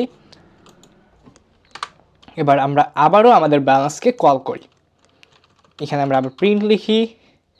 প্রিন্ট লেখার পর আমরা এটা বলবো যে আফটার উইথড্র, মানে টাকা তোলার পরে যে ব্যালেন্সটা থাকবে সেই ব্যালেন্সটা এবার আমাদেরকে দেখাও, মানে দেখাচ্ছি এরকম কিছু একটা। অ্যান্ড দেন আমরা এখানে কমা দিব। কমা দিয়ে আমাদের মূল কাজটুকু করব, অর্থাৎ আমাদের গেট ব্যালেন্সকে আবার কল করব। তো আমরা এখানে লিখব মাই এসএসসি ডট গেট ব্যালেন্স। এবার আমরা আবার কল করি।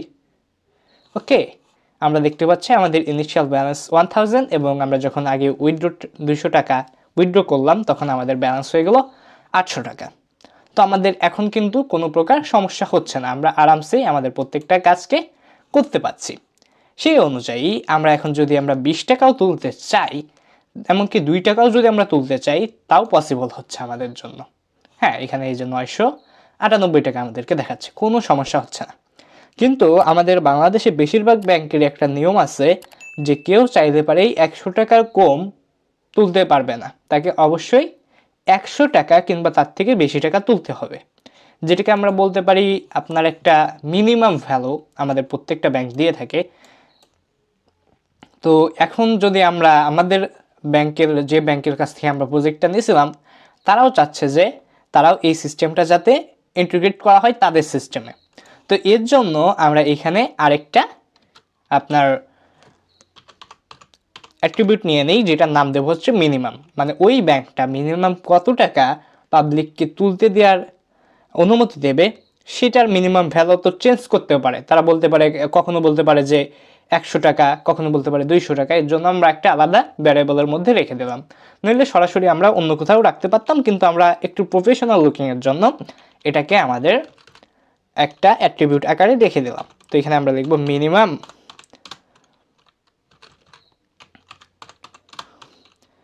এবং তারপর মিনিমাম আমরা এখানে ভ্যালু দিলাম 100, যেহেতু বাংলাদেশের বেশিরভাগ ব্যাংকে 100 টাকা করে তুলতে দেয়। এবার আমরা যে উইথড্র সিস্টেম তৈরি করছিলাম এইটাকে আমরা জাস্ট মুছে ফেলবো। মুছে ফেলে এইখানে আমরা আমাদের কোডটুকু এডিট করে নতুন কোড নিয়ে আসবো। তো চলুন নতুন কোড নিয়ে আসা যাক। এখানে আমরা এমন একটা শর্ত দেব যে এই যে মিনিমাম ভ্যালু, এর থেকে যদি আমাদের যে অ্যামাউন্ট, অর্থাৎ যেটা আমরা ইউজারের কাছ থেকে ইনপুট নেব, সেটা যদি ছোট হয় তাহলে পরে লেখা উঠবে নো মানি ফর ইউ।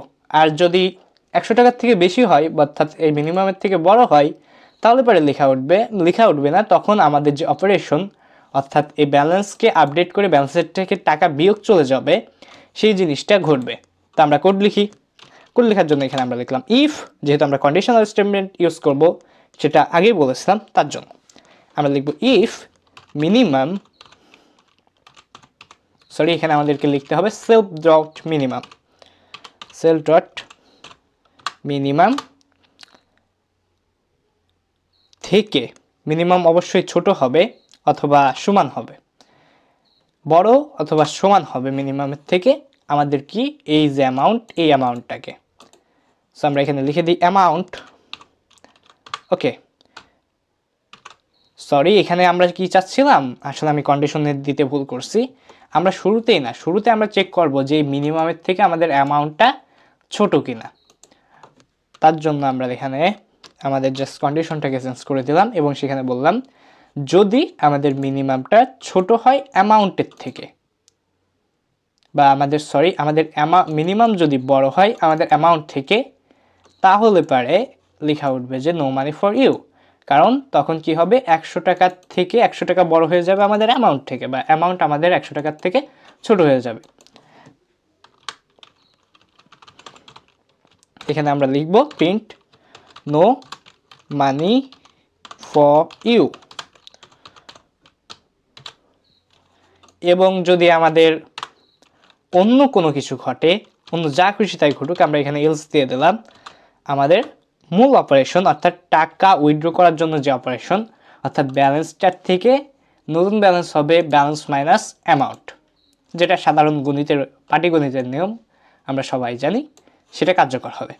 তো এইখানে আমরা এখানে আসি, আমরা এই যে উইথড্রোতে অ্যামাউন্টের ভ্যালু দিয়েছিলাম জাস্ট 2, এখানে যদি আমরা 77ও দিই বা 78 দিলাম, দেখে আমাদেরকে আউটপুট কি দেয়, আমাদেরকে দিচ্ছে নো মানি ফর ইউ, কারণ আমাদের কোনো টাকাই উত্তোলন হয়নি, কারণ আমরা ভ্যালু দিয়েছিলাম 77, যেটা 100 থেকে ছোট। এখন যদি আমরা 100 থেকে বড় কোনো কিছু দিই, আই থিঙ্ক দিলাম 123 এরকম কিছু একটা, তাহলেই কিন্তু আমাদের টাকা উঠে যাবে এবং দেখা যাচ্ছে আমাদের টাকা ওঠার যে অপারেশন ছিল সেটা সাকসেসফুলি হয়েছে। আউটপুটটা একেবারে রাইট আসতেছে, কোনো প্রকার ঝামেলা হচ্ছে না। এবার কিছুদিন পরে আপনি এরকমভাবে ব্যাংকে বানাই থুয়ে চলে আসলেন, কিন্তু কিছুদিন পরে ব্যাংকে থেকে আপনাকে কল করলো যে একটা সমস্যা আছে ভাই, আপনি আমাদেরকে যে সফটওয়্যারটা বানাই দিয়েছেন সেই সফটওয়্যারে এমন কোনো কন্ডিশন বা নির্দেশনা দেওয়া নাই যে ব্যাংকের যে অ্যাকাউন্টের থেকে বেশি টাকাও যদি থাকে তাহলে পরে অনেকে টাকা তুলে নিয়ে চলে যাচ্ছে, ভাই আপনি কি বানাই দিলেন, আরও তো বিপদে ফেলা দেন। তো আমরা যদি আমাদের কারেন্ট বা বর্তমান যে কোডটা আছে সেটাতে আমাদের অ্যাকাউন্টে ব্যালেন্স আছে মাত্র 1000 টাকা, আমরা যদি 5000 টাকা উইথড্র করতে চাই তাহলে পরে কী হয় সেটা দেখে। ওকে, উইথড্র করার পর আমাদের ব্যালেন্স হয়ে গেলো -4000, মানে অনেকটা সেই ডেবিট কার্ড বা আমরা জানি না সেটাকে কী ধরনের একটা মাস্টার কার্ডের মতো হয়ে গেল, যে টাকা না থাকলে পরেও তুলে নিয়ে চলে গেল। কিন্তু আমাদের ব্যাংক কর্তৃপক্ষ চাচ্ছে যে যার অ্যাকাউন্টে যত টাকা আছে তার থেকে বেশি সে কীভাবে তুলবে, এটা তো সাধারণত কোনো নিয়মের মধ্যে পড়ে না। তো এর জন্য আপনাকে জরুরি তলব করা হলো এবং এই জিনিসটাকে ফিক্স করতে বলা হলো। তখন আপনি কি করবেন? আপনাকে বেশি কিছু করতে হবে না ভাই, আপনি আবার জাস্ট এইখানে আরেকটা কন্ডিশন জুড়ে দেবেন যে অবশ্যই আমাদের যে অ্যামাউন্টটা হতে হবে সেই অ্যামাউন্টটা আমাদের ব্যালেন্স থেকে ছোট অথবা সমান হতে হবে। তো আমরা এখানে একটা ইলিফ দিয়ে সেই কাজটা করে ফেলব। ইলিফ আমাদের যে অ্যামাউন্ট সেটা যদি ছোট হয় আর ইকুয়াল হয়, সমান হয় আমাদের ব্যালেন্সের,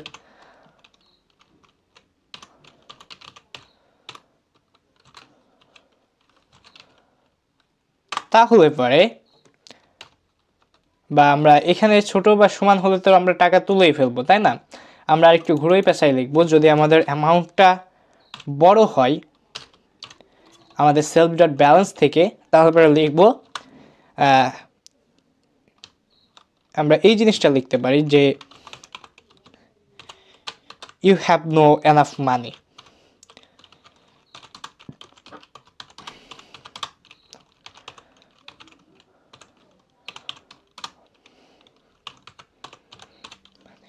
এবং এখানে আমরা আমাদের কারেন্ট ব্যালেন্সটাকেও জানাই দিতে পারি।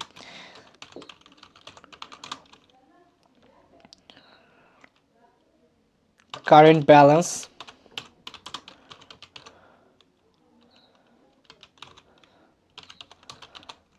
ইজ, এখানে আমরা ইজ দিলাম এবং এরপরে যে একটা কমা দিয়ে লিখব self dot balance, self dot balance.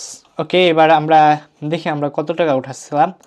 আমাদের অ্যাকাউন্টে আছে হচ্ছে 1000 টাকা আর আমরা উঠাইতে গেছিলাম 5000 টাকা। এবার যদি রান করি, হ্যাঁ এখানে আমাদের লেখা হচ্ছে you have no enough money, your current balance is 1000।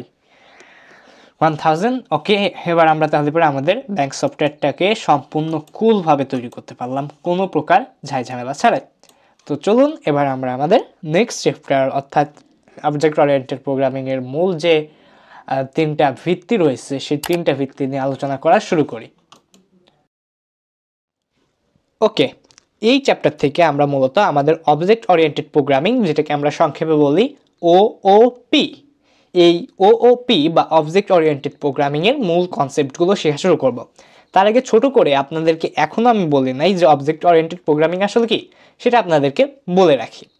এখানে আপনাদেরকে একটা জিনিস ভাবাই যে আমার এই চ্যানেলে আমি এখনো পর্যন্ত পাইথন ছাড়া অন্য কোনো প্রোগ্রামিং ল্যাঙ্গুয়েজ নিয়ে কথা বলি নাই। সেহেতু আপনারা বলতেই পারেন যে আমাদের এই কুচু প্রোগ্রামার ইউটিউব চ্যানেলটা পাইথন প্রোগ্রামিংয়ের উপর ভিত্তি করে দাঁড়িয়ে রয়েছে, তাই না? তার মানে আমরা বলতে পারি যে কুচু programmer is a Python programming based or oriented programming YouTube channel, এরকম কিছু একটা। একইভাবে যখন আপনি একটা কোড লিখবেন, একটা প্রজেক্ট করবেন, তখন সেই প্রজেক্ট বা আপনার কোডের বা আপনার প্রোগ্রামিংয়ের সবগুলো লজিক যখন অবজেক্টকে কেন্দ্র করে ঘুরবে, তখন সেটা হবে অবজেক্ট ওরিয়েন্টেড প্রোগ্রামিং বা অবজেক্ট নির্ভর প্রোগ্রামিং। এই অবজেক্ট নির্ভর প্রোগ্রামিং বা অবজেক্ট ওরিয়েন্টেড প্রোগ্রামিং আসলে একটা স্টাইল বলতে পারেন প্রোগ্রামিং করার। আপনি নিজস্ব যে আপনাকে অবজেক্ট ওরিয়েন্টেড প্রোগ্রামিংয়ের মাধ্যমে যে প্রোগ্রাম লিখতে হবে বা বড় একটা প্রজেক্টে ম্যানিপুলেট করতে হবে, সেটা কিন্তু না। আপনি প্রজেক্ট এক্সিকিউট করার সময় আপনি নিজের মতো করে করতে পারেন, কোনো সমস্যা নাই। কিন্তু আপনি যখন একটা প্রফেশনাল লেভেলে যাবেন, অনেকেই মিলে যখন একটা প্রজেক্টে কাজ করবেন, তখন কিন্তু যার যার মতো করে প্রোগ্রামিং করলে চলবে না। তার জন্য আমাদের প্রোগ্রামিং ল্যাঙ্গুয়েজগুলোতে এইরকম বেশ কিছু ধরাবাঁধা নিয়ম আছে, যে নিয়মগুলো অনুসরণ করলে পরে আমরা অনেকে মিলেও একটা প্রজেক্টে উঠাই দিতে পারবো। সো সোজা কথা আপনি বুঝে রাখেন যে অবজেক্ট ওরিয়েন্টেড প্রোগ্রামিং হচ্ছে প্রোগ্রাম লেখার একটা স্টাইল। আপনার নিজস্ব স্টাইলও থাকতে পারে, বাট সেটা সব জায়গায় প্রযোজ্য হবে না। বড় ধরনের কাজ করতে হলে পরে আপনাকে একটা নির্দিষ্ট স্টাইল ফলো করতে হবে, এবং বর্তমানে বেশিরভাগ লোকই অবজেক্ট ওরিয়েন্টেড প্রোগ্রামিংকে ফলো করতেছে। এছাড়াও আপনি বিকল্প হিসেবে ফাংশনাল প্রোগ্রামিং বা সেটাকে আরেকটার নাম আছে প্রসিডিউরাল প্রোগ্রামিং নাকি এই জন্য একটা, সেটা ফলো করতে পারেন, সেটা আপনার ব্যাপার। কিন্তু আপনি বর্তমানে বেশিরভাগ যেহেতু আপনার অবজেক্ট ওরিয়েন্টেড প্রোগ্রামিংয়ের দিকে যাচ্ছে, এবং পাইথন যেহেতু অবজেক্ট ওরিয়েন্টেড প্রোগ্রামিংয়ের উপর নির্ভর করেই তৈরি, তার জন্য আপনি পাইথন শিখতেছেন, এখন অবজেক্ট ওরিয়েন্টেড প্রোগ্রামিংয়ের দিকেই বেশি ফোকাস করুন। তো অবজেক্ট ওরিয়েন্টেড প্রোগ্রামিংয়ের প্রথম যে কনসেপ্ট আছে সেটা হচ্ছে ইনহেরিটেন্স, তারপরে আছে আপনার এনক্যাপসুলেশন, তারপর আছে পলিমরফিজম। এই তিনটাকেই আমরা এখন একে একে চ্যাপ্টার বাই চ্যাপ্টার আপনার ডিসক্রাইব করব। এখন আমরা শুরু করছি ইনহেরিটেন্স দিয়ে। ইনহেরিটেন্স জিনিসটা আসলে কি? আপনি যদি ইনহেরিটেন্স এই শব্দটার দিকে তাকান, এটার যদি আমরা বাংলা করি সেটা হবে হচ্ছে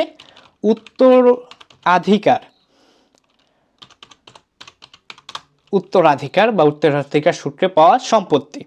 যেমন ধরেন আপনার বাবা, আল্লাহ না করুক, মারা যাওয়ার পর আপনার বাবার সম্পত্তির একটা অংশ আপনি পাবেন। ঠিক একইভাবে আমাদের অনেক সময় অনেকগুলো অবজেক্ট তৈরি করা লাগতে পারে। ধরেন এখানে আমি প্রোগ্রামিং করতে করতে আপনাদেরকে বোঝাই, এখানে আমি একটা ক্লাস তৈরি করলাম, সেই ক্লাসটার নাম দিলাম ফোন, এবং তার মধ্যে আমি বেশ কিছু আপনার অ্যাট্রিবিউট দিয়ে দিই। যেমন ধরেন এখানে একটা ব্র্যান্ড থাকবে, সো আমরা এটাকে একটা কনস্ট্রাক্টরের মধ্যে নিই, এবং এখানে আমরা অ্যাট্রিবিউটের ভ্যালু হিসেবে সরাসরি বসাই দেবো আমাদের যে প্যারামিটার আছে সেই প্যারামিটারগুলোর ইনপুট। তো আমরা এখানে আগে থেকেই লিখে রাখি ব্র্যান্ড, তারপর আপনার স্পেশাল যেসব ফিচার্স থাকে সেই সব, আপনার প্রাইস থাকে ফোনের, তারপর আপনার নেটওয়ার্ক টাইপ থাকে, তো আমরা এখানে নেট লিখে রাখলাম শুধু। এরকম অনেক কিছুই থাকে। আমরা এইটাকে জাস্ট ব্র্যাকেটের বাইরে লিখে বলছি, এটাকে আমরা ভিতরে নিয়ে যাই। ওকে, এবং তারপর আমরা জাস্ট এগুলোকে লিখে ফেলি।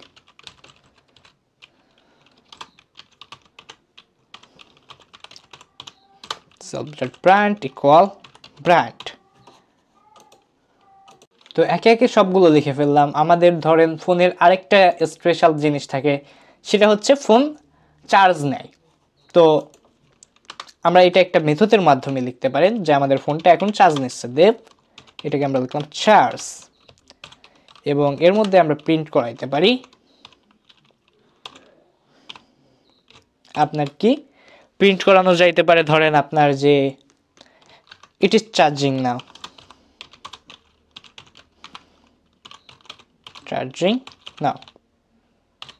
ওকে। এইভাবে আপনার ধরেন আরেকটা ক্লাস আছে,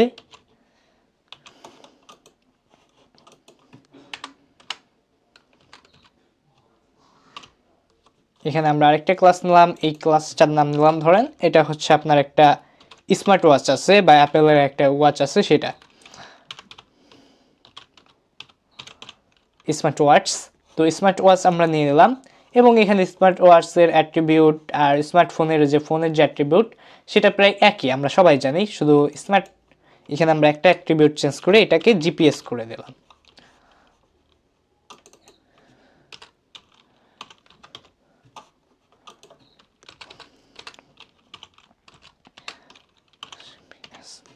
এবার একটা জিনিস যদি আপনারা খেয়াল করেন, এই যে আমাদের ফোন নামে যে ক্লাসটা আছে এবং স্মার্ট ওয়াচ নামে যে ক্লাসটা আছে, এই দুইটার মধ্যে প্রায় সবই এক। এর মধ্যেও ব্র্যান্ড আছে, এর মধ্যেও ব্র্যান্ড আছে, এই যে ফোনের মধ্যেও প্রাইস আছে, স্মার্ট ওয়াচের মধ্যেও প্রাইস আছে।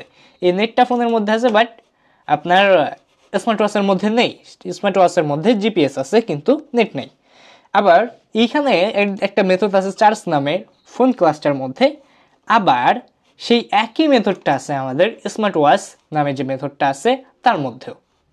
স্মার্ট ওয়াচ যে ক্লাস তার মধ্যে যে মেথডটা আছে সেটাও সে একই জিনিস, কোনো পার্থক্য নাই। এখন আমরা চাচ্ছি যে আমাদের কোডিংটাকে একটু ছোট করে আনতে। আমরা কেন এত লিখব? এরকম ধরেন আপনার ফোন রয়েছে, স্মার্ট ওয়াচ রয়েছে, আপনার এরকম ধরেন আপনার ল্যাপটপটা আছে, তারপর আপনার ট্যাব, আপনার একটা ড্রয়িং করার জন্য একটা ডিজিটাল বোর্ড আছে। এই সবই তো আপনার কিছু না হতে পারে ওই সবগুলোর মধ্যে একটা কমন অ্যাট্রিবিউট তো থাকবে। সেই কমন অ্যাট্রিবিউটটা হতে পারে বেশি কিছু না, আমাদের যে চার্জ নামে যে মেথডটা আছে এইটা তো আপনার যে ল্যাপটপেও আপনার চার্জ দেওয়া লাগে, আপনার ঘড়িতে, আপনার মোবাইল ফোনে, সব কিছুতে আপনার চার্জ দেওয়া লাগে। এরকম ধরেন 1000টা পণ্যের লিস্ট করে একটা প্রোগ্রাম আপনি লিখতেছেন, তখন বারবার এই একই জিনিস আপনি লিখবেন কেন? আপনি সেটা না করে এই জিনিসটাকে ইনহেরিটেন্স বা উত্তরাধিকার সূত্রে নিয়ে যাবেন। সেই উত্তরাধিকার সূত্রে আপনি কিভাবে নেবেন? সো আপনাদেরকে এখন আমি দেখাই দিই যে আপনারা কিভাবে নেবেন। তো এখন আমাদেরকে একটু পরিবারে যেরকম আমরা সম্পর্ক নির্ধারণ করি ঠিক সেরকমভাবে ভাবতে হবে। যেমন ধরেন এই ফোন আর স্মার্ট ওয়াচ হচ্ছে আপন দুই ভাই। এখন আমাদেরকে তাদের বাবাকে খুঁজে বার করতে হবে। আমরা জানি যে বাবা মার একটা বৈশিষ্ট্য অবশ্যই সন্তানের মধ্যে থাকে।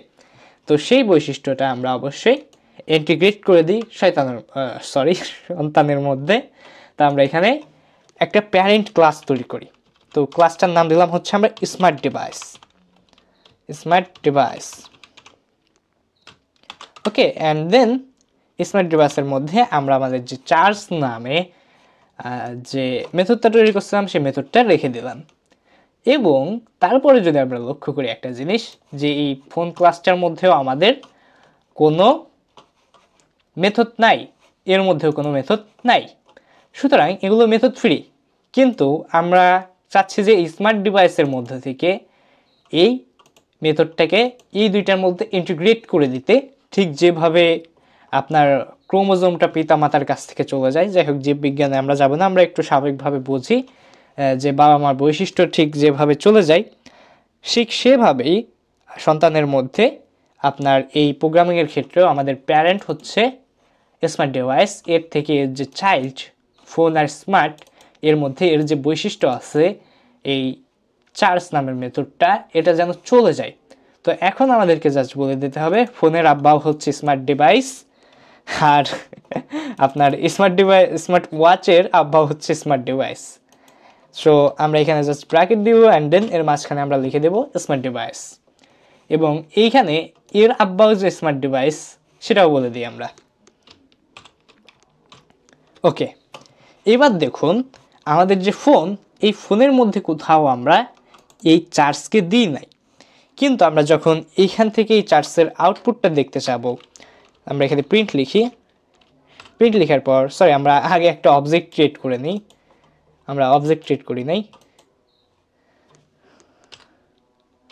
সো এখানে লিখব মাই ফোন, এবং এর মধ্যে আমরা ফোন নামের যে অবজেক্টটা ছিল সেটা এখানে, যেহেতু আমরা কনস্ট্রাক্টর তৈরি করছিলাম, সরাসরি ব্র্যান্ড নেমটা আমরা দিয়ে দিই, আই থিঙ্ক ওয়ালটন,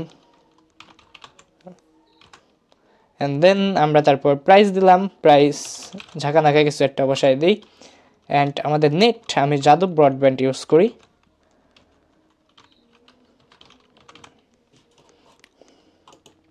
তো যাই হোক, যাই লেখা হোক, এখানে আমরা জাস্ট অবজেক্টে কল করব মাই ফোন ডট চার্জ,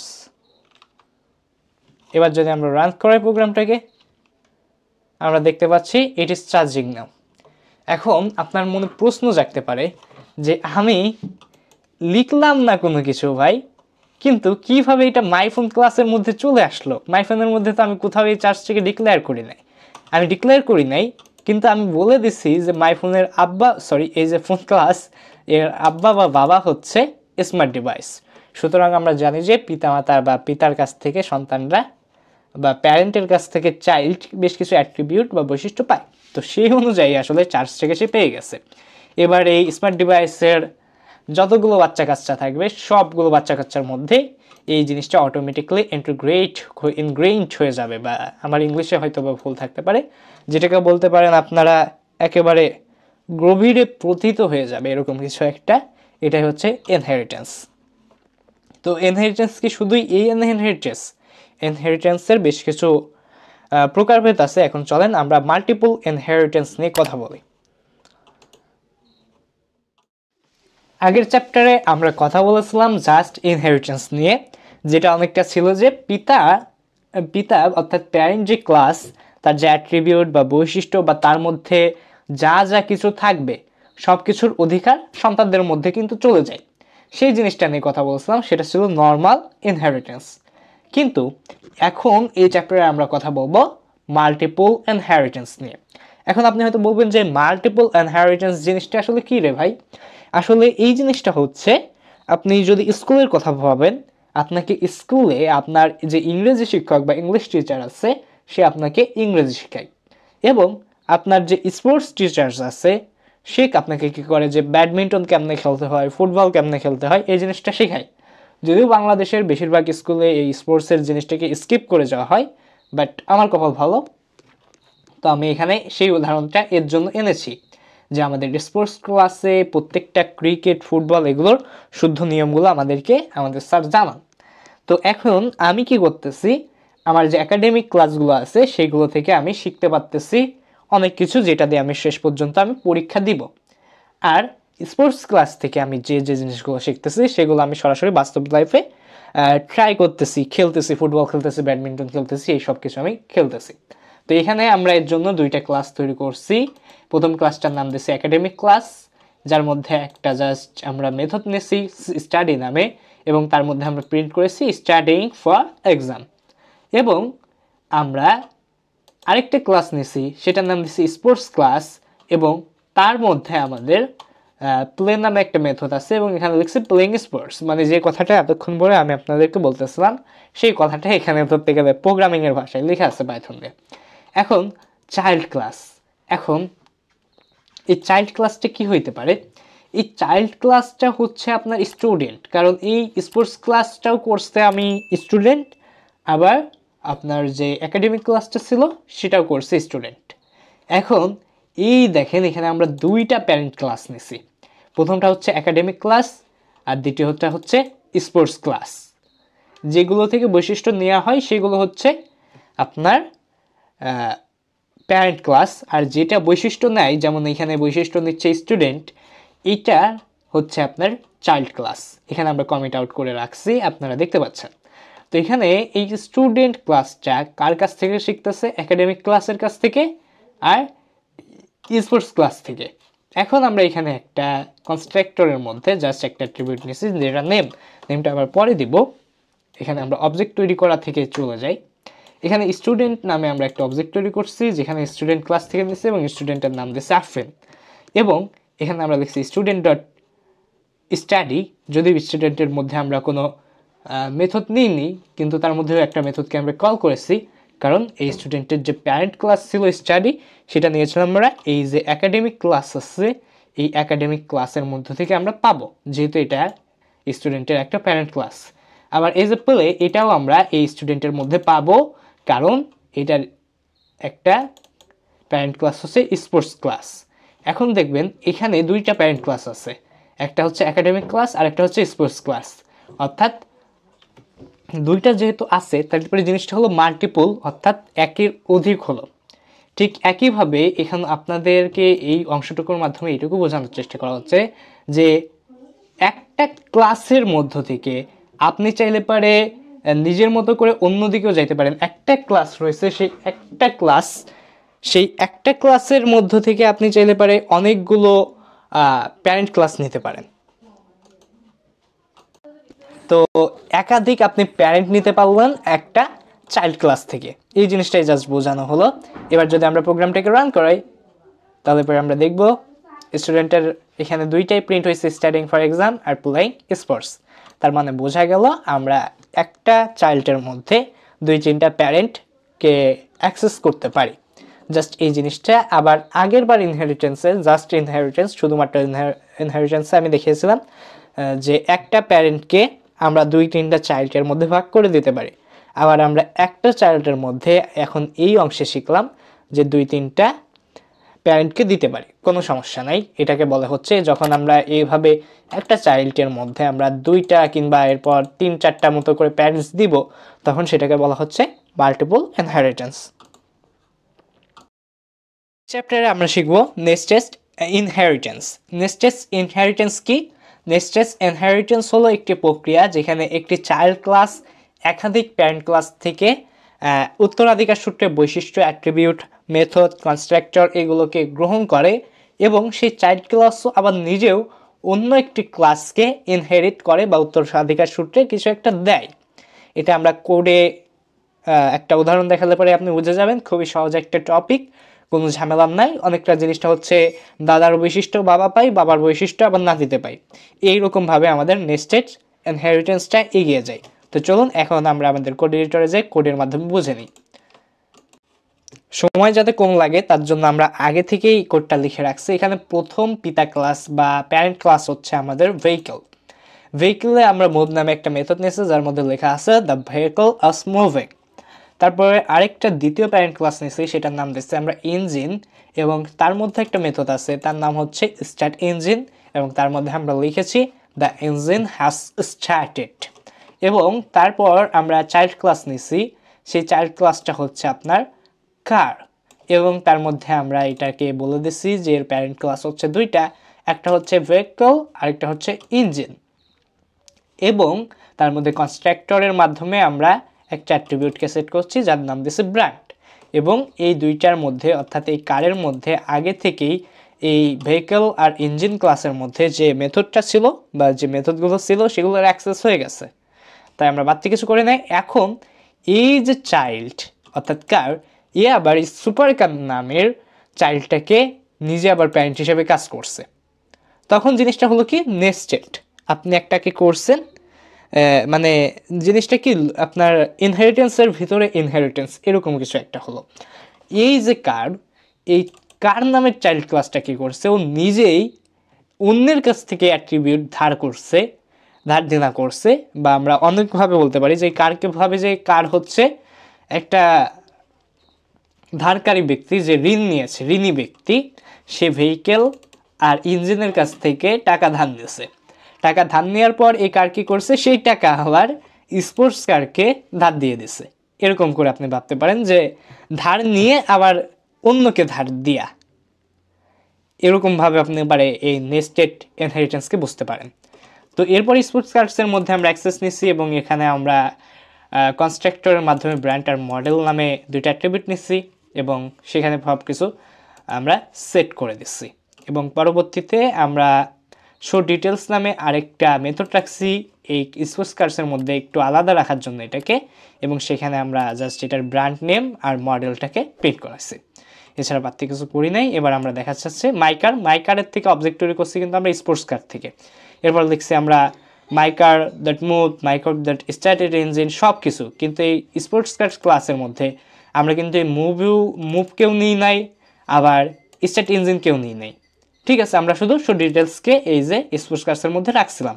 আবার আমাদের যে কার আছে সেই কারের মধ্যেও কিন্তু আমরা কোনো প্রকারের এই যে মুভ রাখছিলাম, স্টার্ট ইঞ্জিন, এটাকে রাখি নাই। আমরা কি করছি, কারকে ইনহেরিটেন্স করছি কোথা থেকে, আমাদের যে ভেহিকেল এবং ইঞ্জিন ছিল সেই 2টা ক্লাস থেকে। এবং এই কারকে আবার ভরে দিয়েছি আমাদের এই স্পোর্টস কারের মধ্যে, যার কারণে স্পোর্টস কার অটোমেটিকলি এই ভেহিকেল আর ইঞ্জিনেরও অ্যাক্সেসটা পেয়ে গেছে। তো এই হচ্ছে আমাদের নেস্টেড ইনহেরিটেন্স। এইখানে আমরা যদি রান করাই প্রোগ্রামে কোনো সমস্যা নেই, আরামসে আমরা আমাদের প্রোগ্রামটাকে দেখতে পাচ্ছি। এনক্যাপসুলেশন এই জিনিসটা আসলে কি, এটা বোঝানোর জন্য আপনাদেরকে বেশ কয়েকটা প্রশ্ন জিজ্ঞাসা করি। সেটার প্রথমটা হচ্ছে, আপনি কি আপনার বেডরুমে বাইরের কোনো লোককে সহসা ঢুকতে দেন? তো না, আপনি সবাইকে ঢুকতে দেন না। শুধুমাত্র বাইরের লোকের মধ্যে আপনার ক্লোজ কিছু ফ্রেন্ড আপনার বেডরুমে ঢুকতে পারে, আপনার ফ্যামিলি মেম্বাররা আপনার বেডরুমে ঢুকতে পারে। তাছাড়া বাইরের কোনো হুটহাট করে কোনো লোক আসলে পারে, তাকে আমরা বেডরুমে ঢুকতে দিই না। তাকে আমরা বাড়ির বাইরে সিঁড়ির উপর নিলে ডাইনিং রুমে যে কোনো এক জায়গায় আমরা তাকে বসার ব্যবস্থা করি, কিন্তু সে আমাদের বেডরুমে সরাসরি ঢুকতে পারে না। তো এরকমভাবে আবার যদি আপনাকে আমি জিজ্ঞাসা করলাম যে আপনি কি আপনার মানি ব্যাগে কত টাকা আছে, সেটা সবাইকে দেখতে দিবেন না? সবাইকে দেখতে দিবেন না, এমনকি আপনি আপনার ফ্যামিলি মেম্বারদেরকেও দেখতে দিবেন না। আপনি জাস্ট ওইটা নিজেই রাখবেন। মানে এখানে আপনি আপনার তথ্যগুলোকে বা গোপন রাখতে চাচ্ছেন, অর্থাৎ আপনি আপনার প্রাইভেসি বজায় রাখতে চাচ্ছেন। তো আমরা যেহেতু প্রোগ্রামিং নিয়ে কাজ করব, এবং আমরা জানি দুনিয়াতে যত ফেসবুক, ইউটিউব, টুইটার, আপনার ব্যাংক সফটওয়্যার যাই হোক, সব কিছুই প্রোগ্রামিং দিয়ে তৈরি হচ্ছে, প্রোগ্রাম করে কোড লিখে তৈরি করা হচ্ছে। এখন সেই জায়গায় যদি আমরা এইভাবে সিকিউরিটি মেনটেন না করতে পারি, তাহলে তো মহা বিপদ হবে। আমরা তো বাইরের লোককে সব কিছু দেখতে দিব না, কিন্তু আমাদের ভিতরের লোক সব কিছু দেখতে পারবে। তো এটাই হচ্ছে এনক্যাপসুলেশন, যে আমরা তথ্য গোপন করব। তো জিনিসটা আমরা কোড করলে পরে আশা করি আপনারা বুঝবেন। এর জন্য আমরা ব্যাংক অ্যাকাউন্ট নামে একটা ক্লাস তৈরি করব, ক্লাস ব্যাংক অ্যাকাউন্ট, এবং এর মধ্যে আমরা একটা কনস্ট্রাক্টর নিব, না নিলেও হয়। কনস্ট্রাক্টরের মধ্যে আমরা জানি কনস্ট্রাক্টর কিভাবে নিতে হয়, জাস্ট ইনিট। অ্যান্ড কনস্ট্রাক্টর নেওয়ার পর আমরা এখানে অ্যাট্রিবিউট নিব। প্রথম অ্যাট্রিবিউটটা হচ্ছে আমাদের ব্যালেন্স। তো আমাদের ব্যাংক অ্যাকাউন্টে ব্যালেন্স ধরেন 4000 টাকা আছে আমার কাছে। এরপর আমাদের সেলফ, এরপর হলো অ্যাকাউন্ট নাম্বার,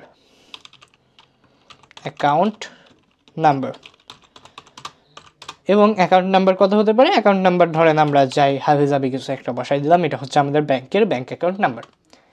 এখন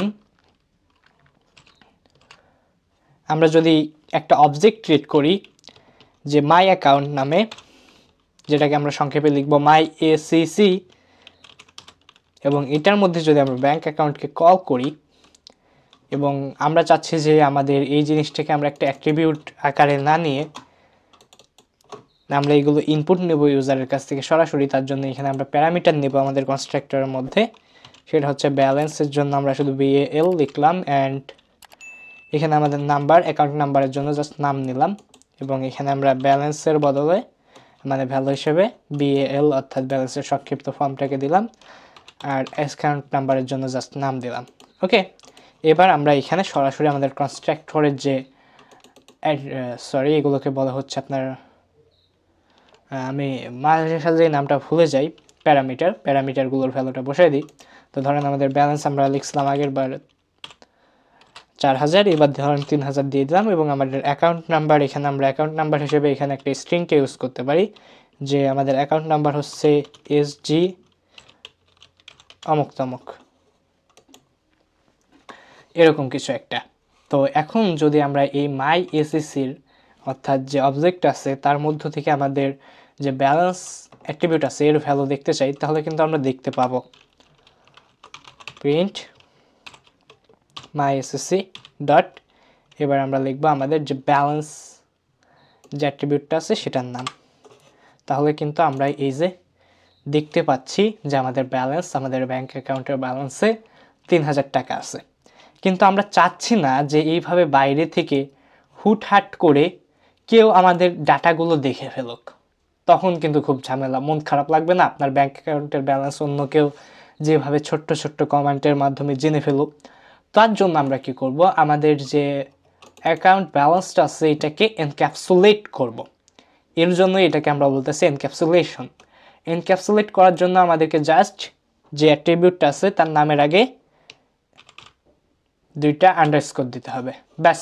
এটা কিন্তু এই অ্যাট্রিবিউটটা এনক্যাপসুলেট হয়ে গেল, অর্থাৎ এনক্যাপসুলেশনের আয়তায় পড়ে গেল। মানে এই জিনিসটাকে আর বাইরে থেকে এইভাবে আমরা দেখতে পাবো না।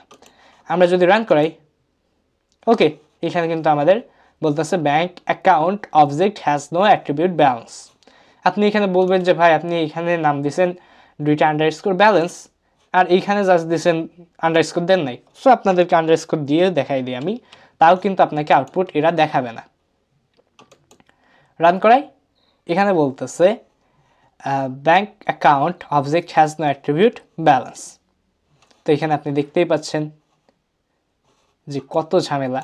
বা আমরা যদি এই পাশে নিয়ে যাই তাহলে পরে এখানে বেশ কিছু লেখা থাকার কথা, যাক লেখা আসতেছে না। তো এইভাবে আপনি জিনিসটাকে এনক্যাপসুলেট করতে পারেন, কোনো প্রকার ঝামেলা হবে না।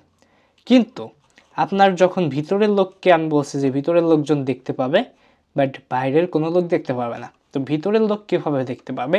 ভিতরের লোক যদি দেখাইতে চান তাহলে পরে আপনাকে একটা মেথড ক্রিয়েট করতে হবে, যে আমরা গেট ব্যালেন্স। সো এখানে আমরা গেট ব্যালেন্স সংক্ষিপ্ত ফর্মে লিখলাম, অ্যান্ড এর মধ্যে আমরা জাস্ট লিখলাম রিটার্ন সেলফ ডট দুইটা আন্ডারস্কোর ব্যালেন্স। ওকে, এবং এইখানে যদি আমরা আমাদের ওইটা না দিয়ে গেট ব্যালেন্সকে কল করি তাহলে কিন্তু আমরা আমাদের ব্যালেন্সটাকে দেখতে পাবো। ওকে, আমাদের ব্যালেন্স দেখতে পাচ্ছি 3000 টাকা, কিন্তু আমরা যখন সরাসরি কল করছিলাম তখন দেখতে পাচ্ছিলাম না। ঠিক একইভাবে আমরা চাইলে পরে আমাদের যে অ্যাকাউন্ট নাম্বার এটাকেও এনক্যাপসুলেট করতে পারি, জাস্ট শুধুমাত্র দুইটা আন্ডারস্কোর এখানে দিয়ে দিই। এটাই হচ্ছে আমাদের এনক্যাপসুলেশন প্রোগ্রামিংয়ে। তাছাড়া বাড়তি কিছু না, খুবই সহজ একটা টপিক, এবং ইনহেরিটেন্স থেকেও এই জিনিসটা খুবই সহজ। আশা করি আপনারা বুঝতে পারছেন। এখন আমরা আমাদের ভিডিও শেষ চ্যাপ্টার অর্থাৎ পলিমরফিজমে সুইচ করে যাচ্ছি। আমি গুগলের জেমিনাইকে জিজ্ঞাসা করেছিলাম যে অবজেক্ট ওরিয়েন্টেড প্রোগ্রামিংয়ে পলিমরফিজমকে 3টা লাইনে ব্যাখ্যা করো। সে আমাকে এখানে এইটা দিছে যে অবজেক্ট ওরিয়েন্টেড প্রোগ্রামিংয়ে পলিমরফিজম হলো একটি বস্তুর বা অবজেক্টের একাধিক রূপ ধারণ করার ক্ষমতা। এটি মূলত দুই প্রকার, একটা হচ্ছে অপারেটর ওভারলোডিং এবং মেথড ওভারলোডিং। এই ধারণাটি কোডকে আরও পুনর্ব্যবহারযোগ্য এবং বহুমুখী করে তোলে। তো এখন আমরা যদি কোড এডিটরে যে কোড করি তাহলে পরে পুরো কনসেপ্টটা আমাদের কাছে আরও বেশি ক্লিয়ার হয়ে যাবে। তো চলুন আমরা আমাদের কোড এডিটরে চলে যাই।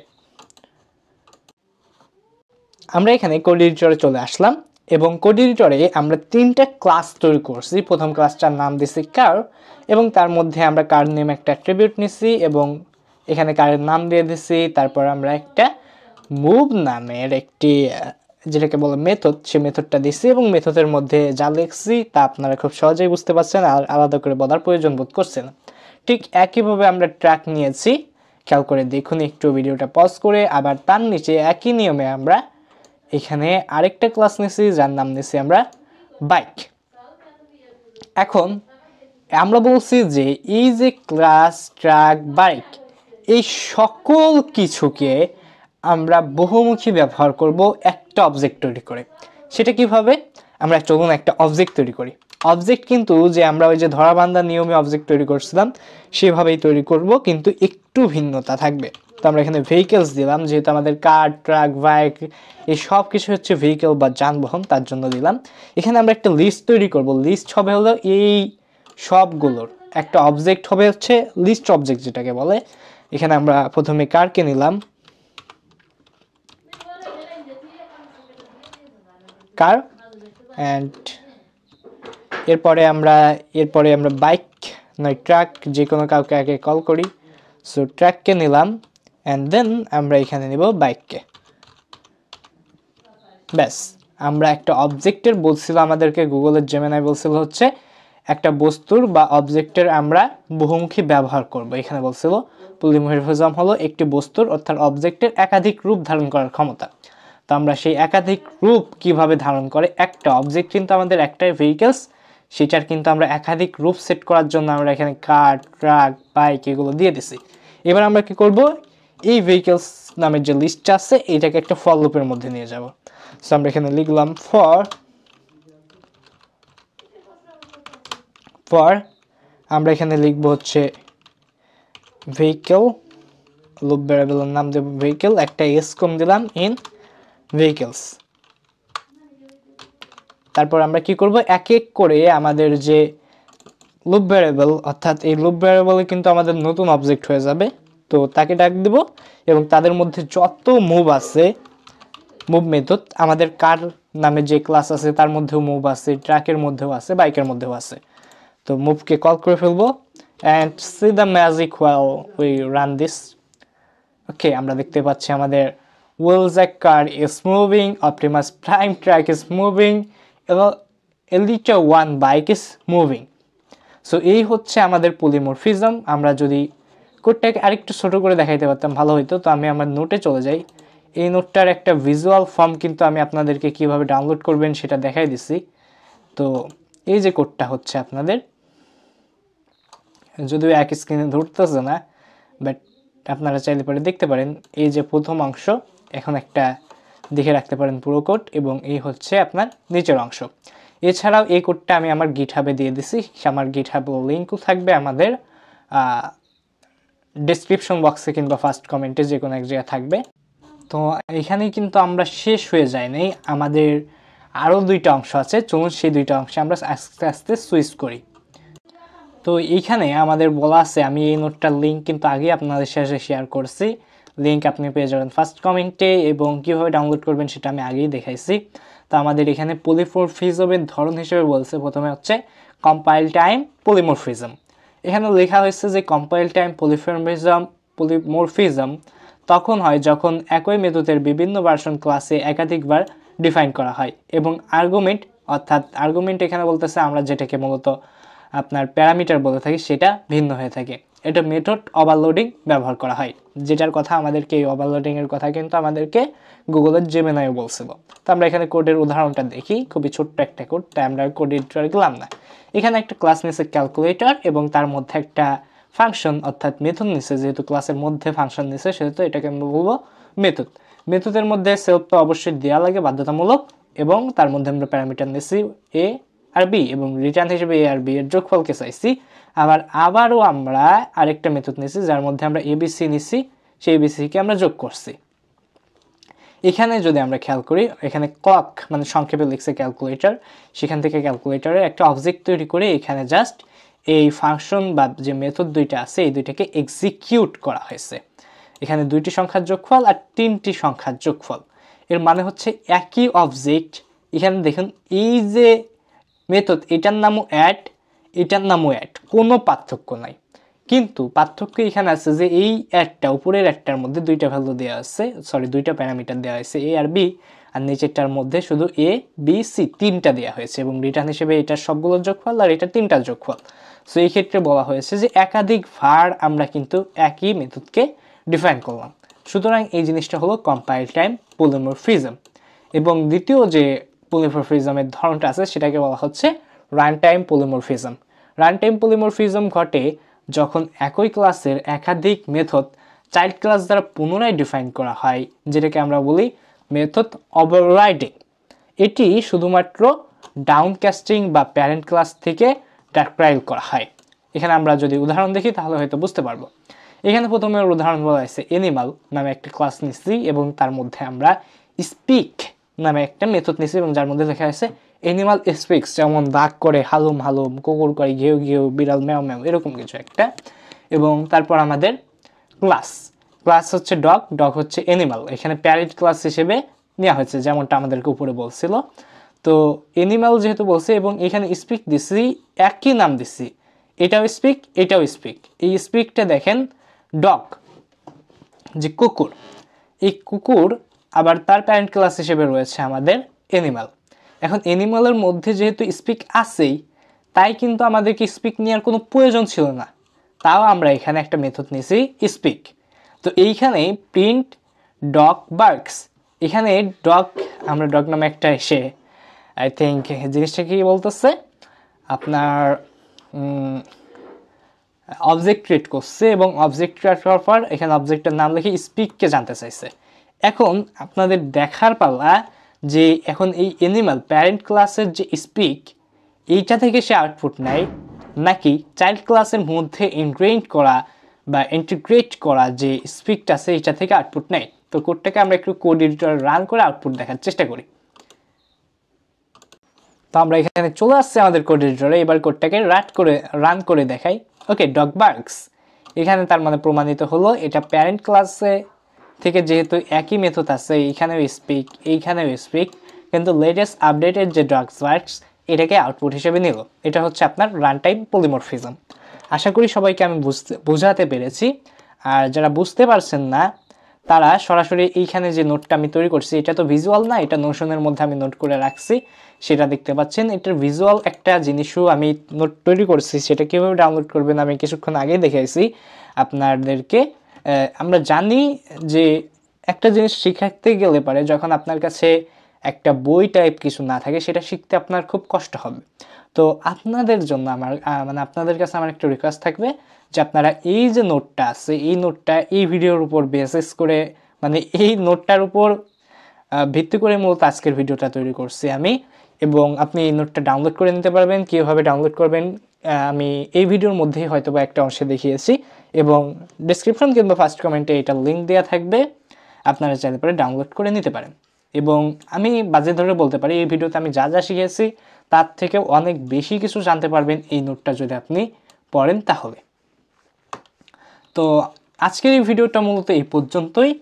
নতুন হয়ে থাকলে কোচু প্রোগ্রামারে অবশ্যই কোচু প্রোগ্রামারকে সাবস্ক্রাইব করুন, আর এই ভিডিও থেকে যদি সত্যি কিছু শিখে থাকেন আর আপনি লাইক করে দিতে পারবেন। এবং আমার কাছে এই যেভাবে আমি নোটটা দিচ্ছি ঠিক একইভাবে আমি একটা কুইজের লিঙ্ক দিয়ে দেবো, আপনি চাইলে পারে কুইজে অংশগ্রহণ করে আজকের এই ভিডিও থেকে আপনি কি কি শিখলেন সেটা নিজেই যাচাই করে নিতে পারবেন, এবং কুইজের উত্তর সব কিছু সাবমিট করার পর আপনাকে সঙ্গে সঙ্গে ফলাফল দেখিয়ে দেওয়া হবে। কোনো লেট কিংবা দেরি কোনো কিছুই করা হবে না। তো ভিডিওটা এই পর্যন্তই, দেখা হবে নেক্সট পার্টে আমরা ডেটা স্ট্রাকচার কিংবা অন্য কোনো একটা টপিক নিয়ে, খুব সম্ভবত আমরা ডেটা স্ট্রাকচার নিয়ে আলোচনা করব। সেই পর্যন্ত সবাই ভালো থাকবেন। কমপক্ষে আগামী ভিডিওতে আসবে 1 সপ্তাহ কিংবা 1 সপ্তাহের মধ্যেই দেওয়ার চেষ্টা করব। তো সি ইউ অ্যাগেইন।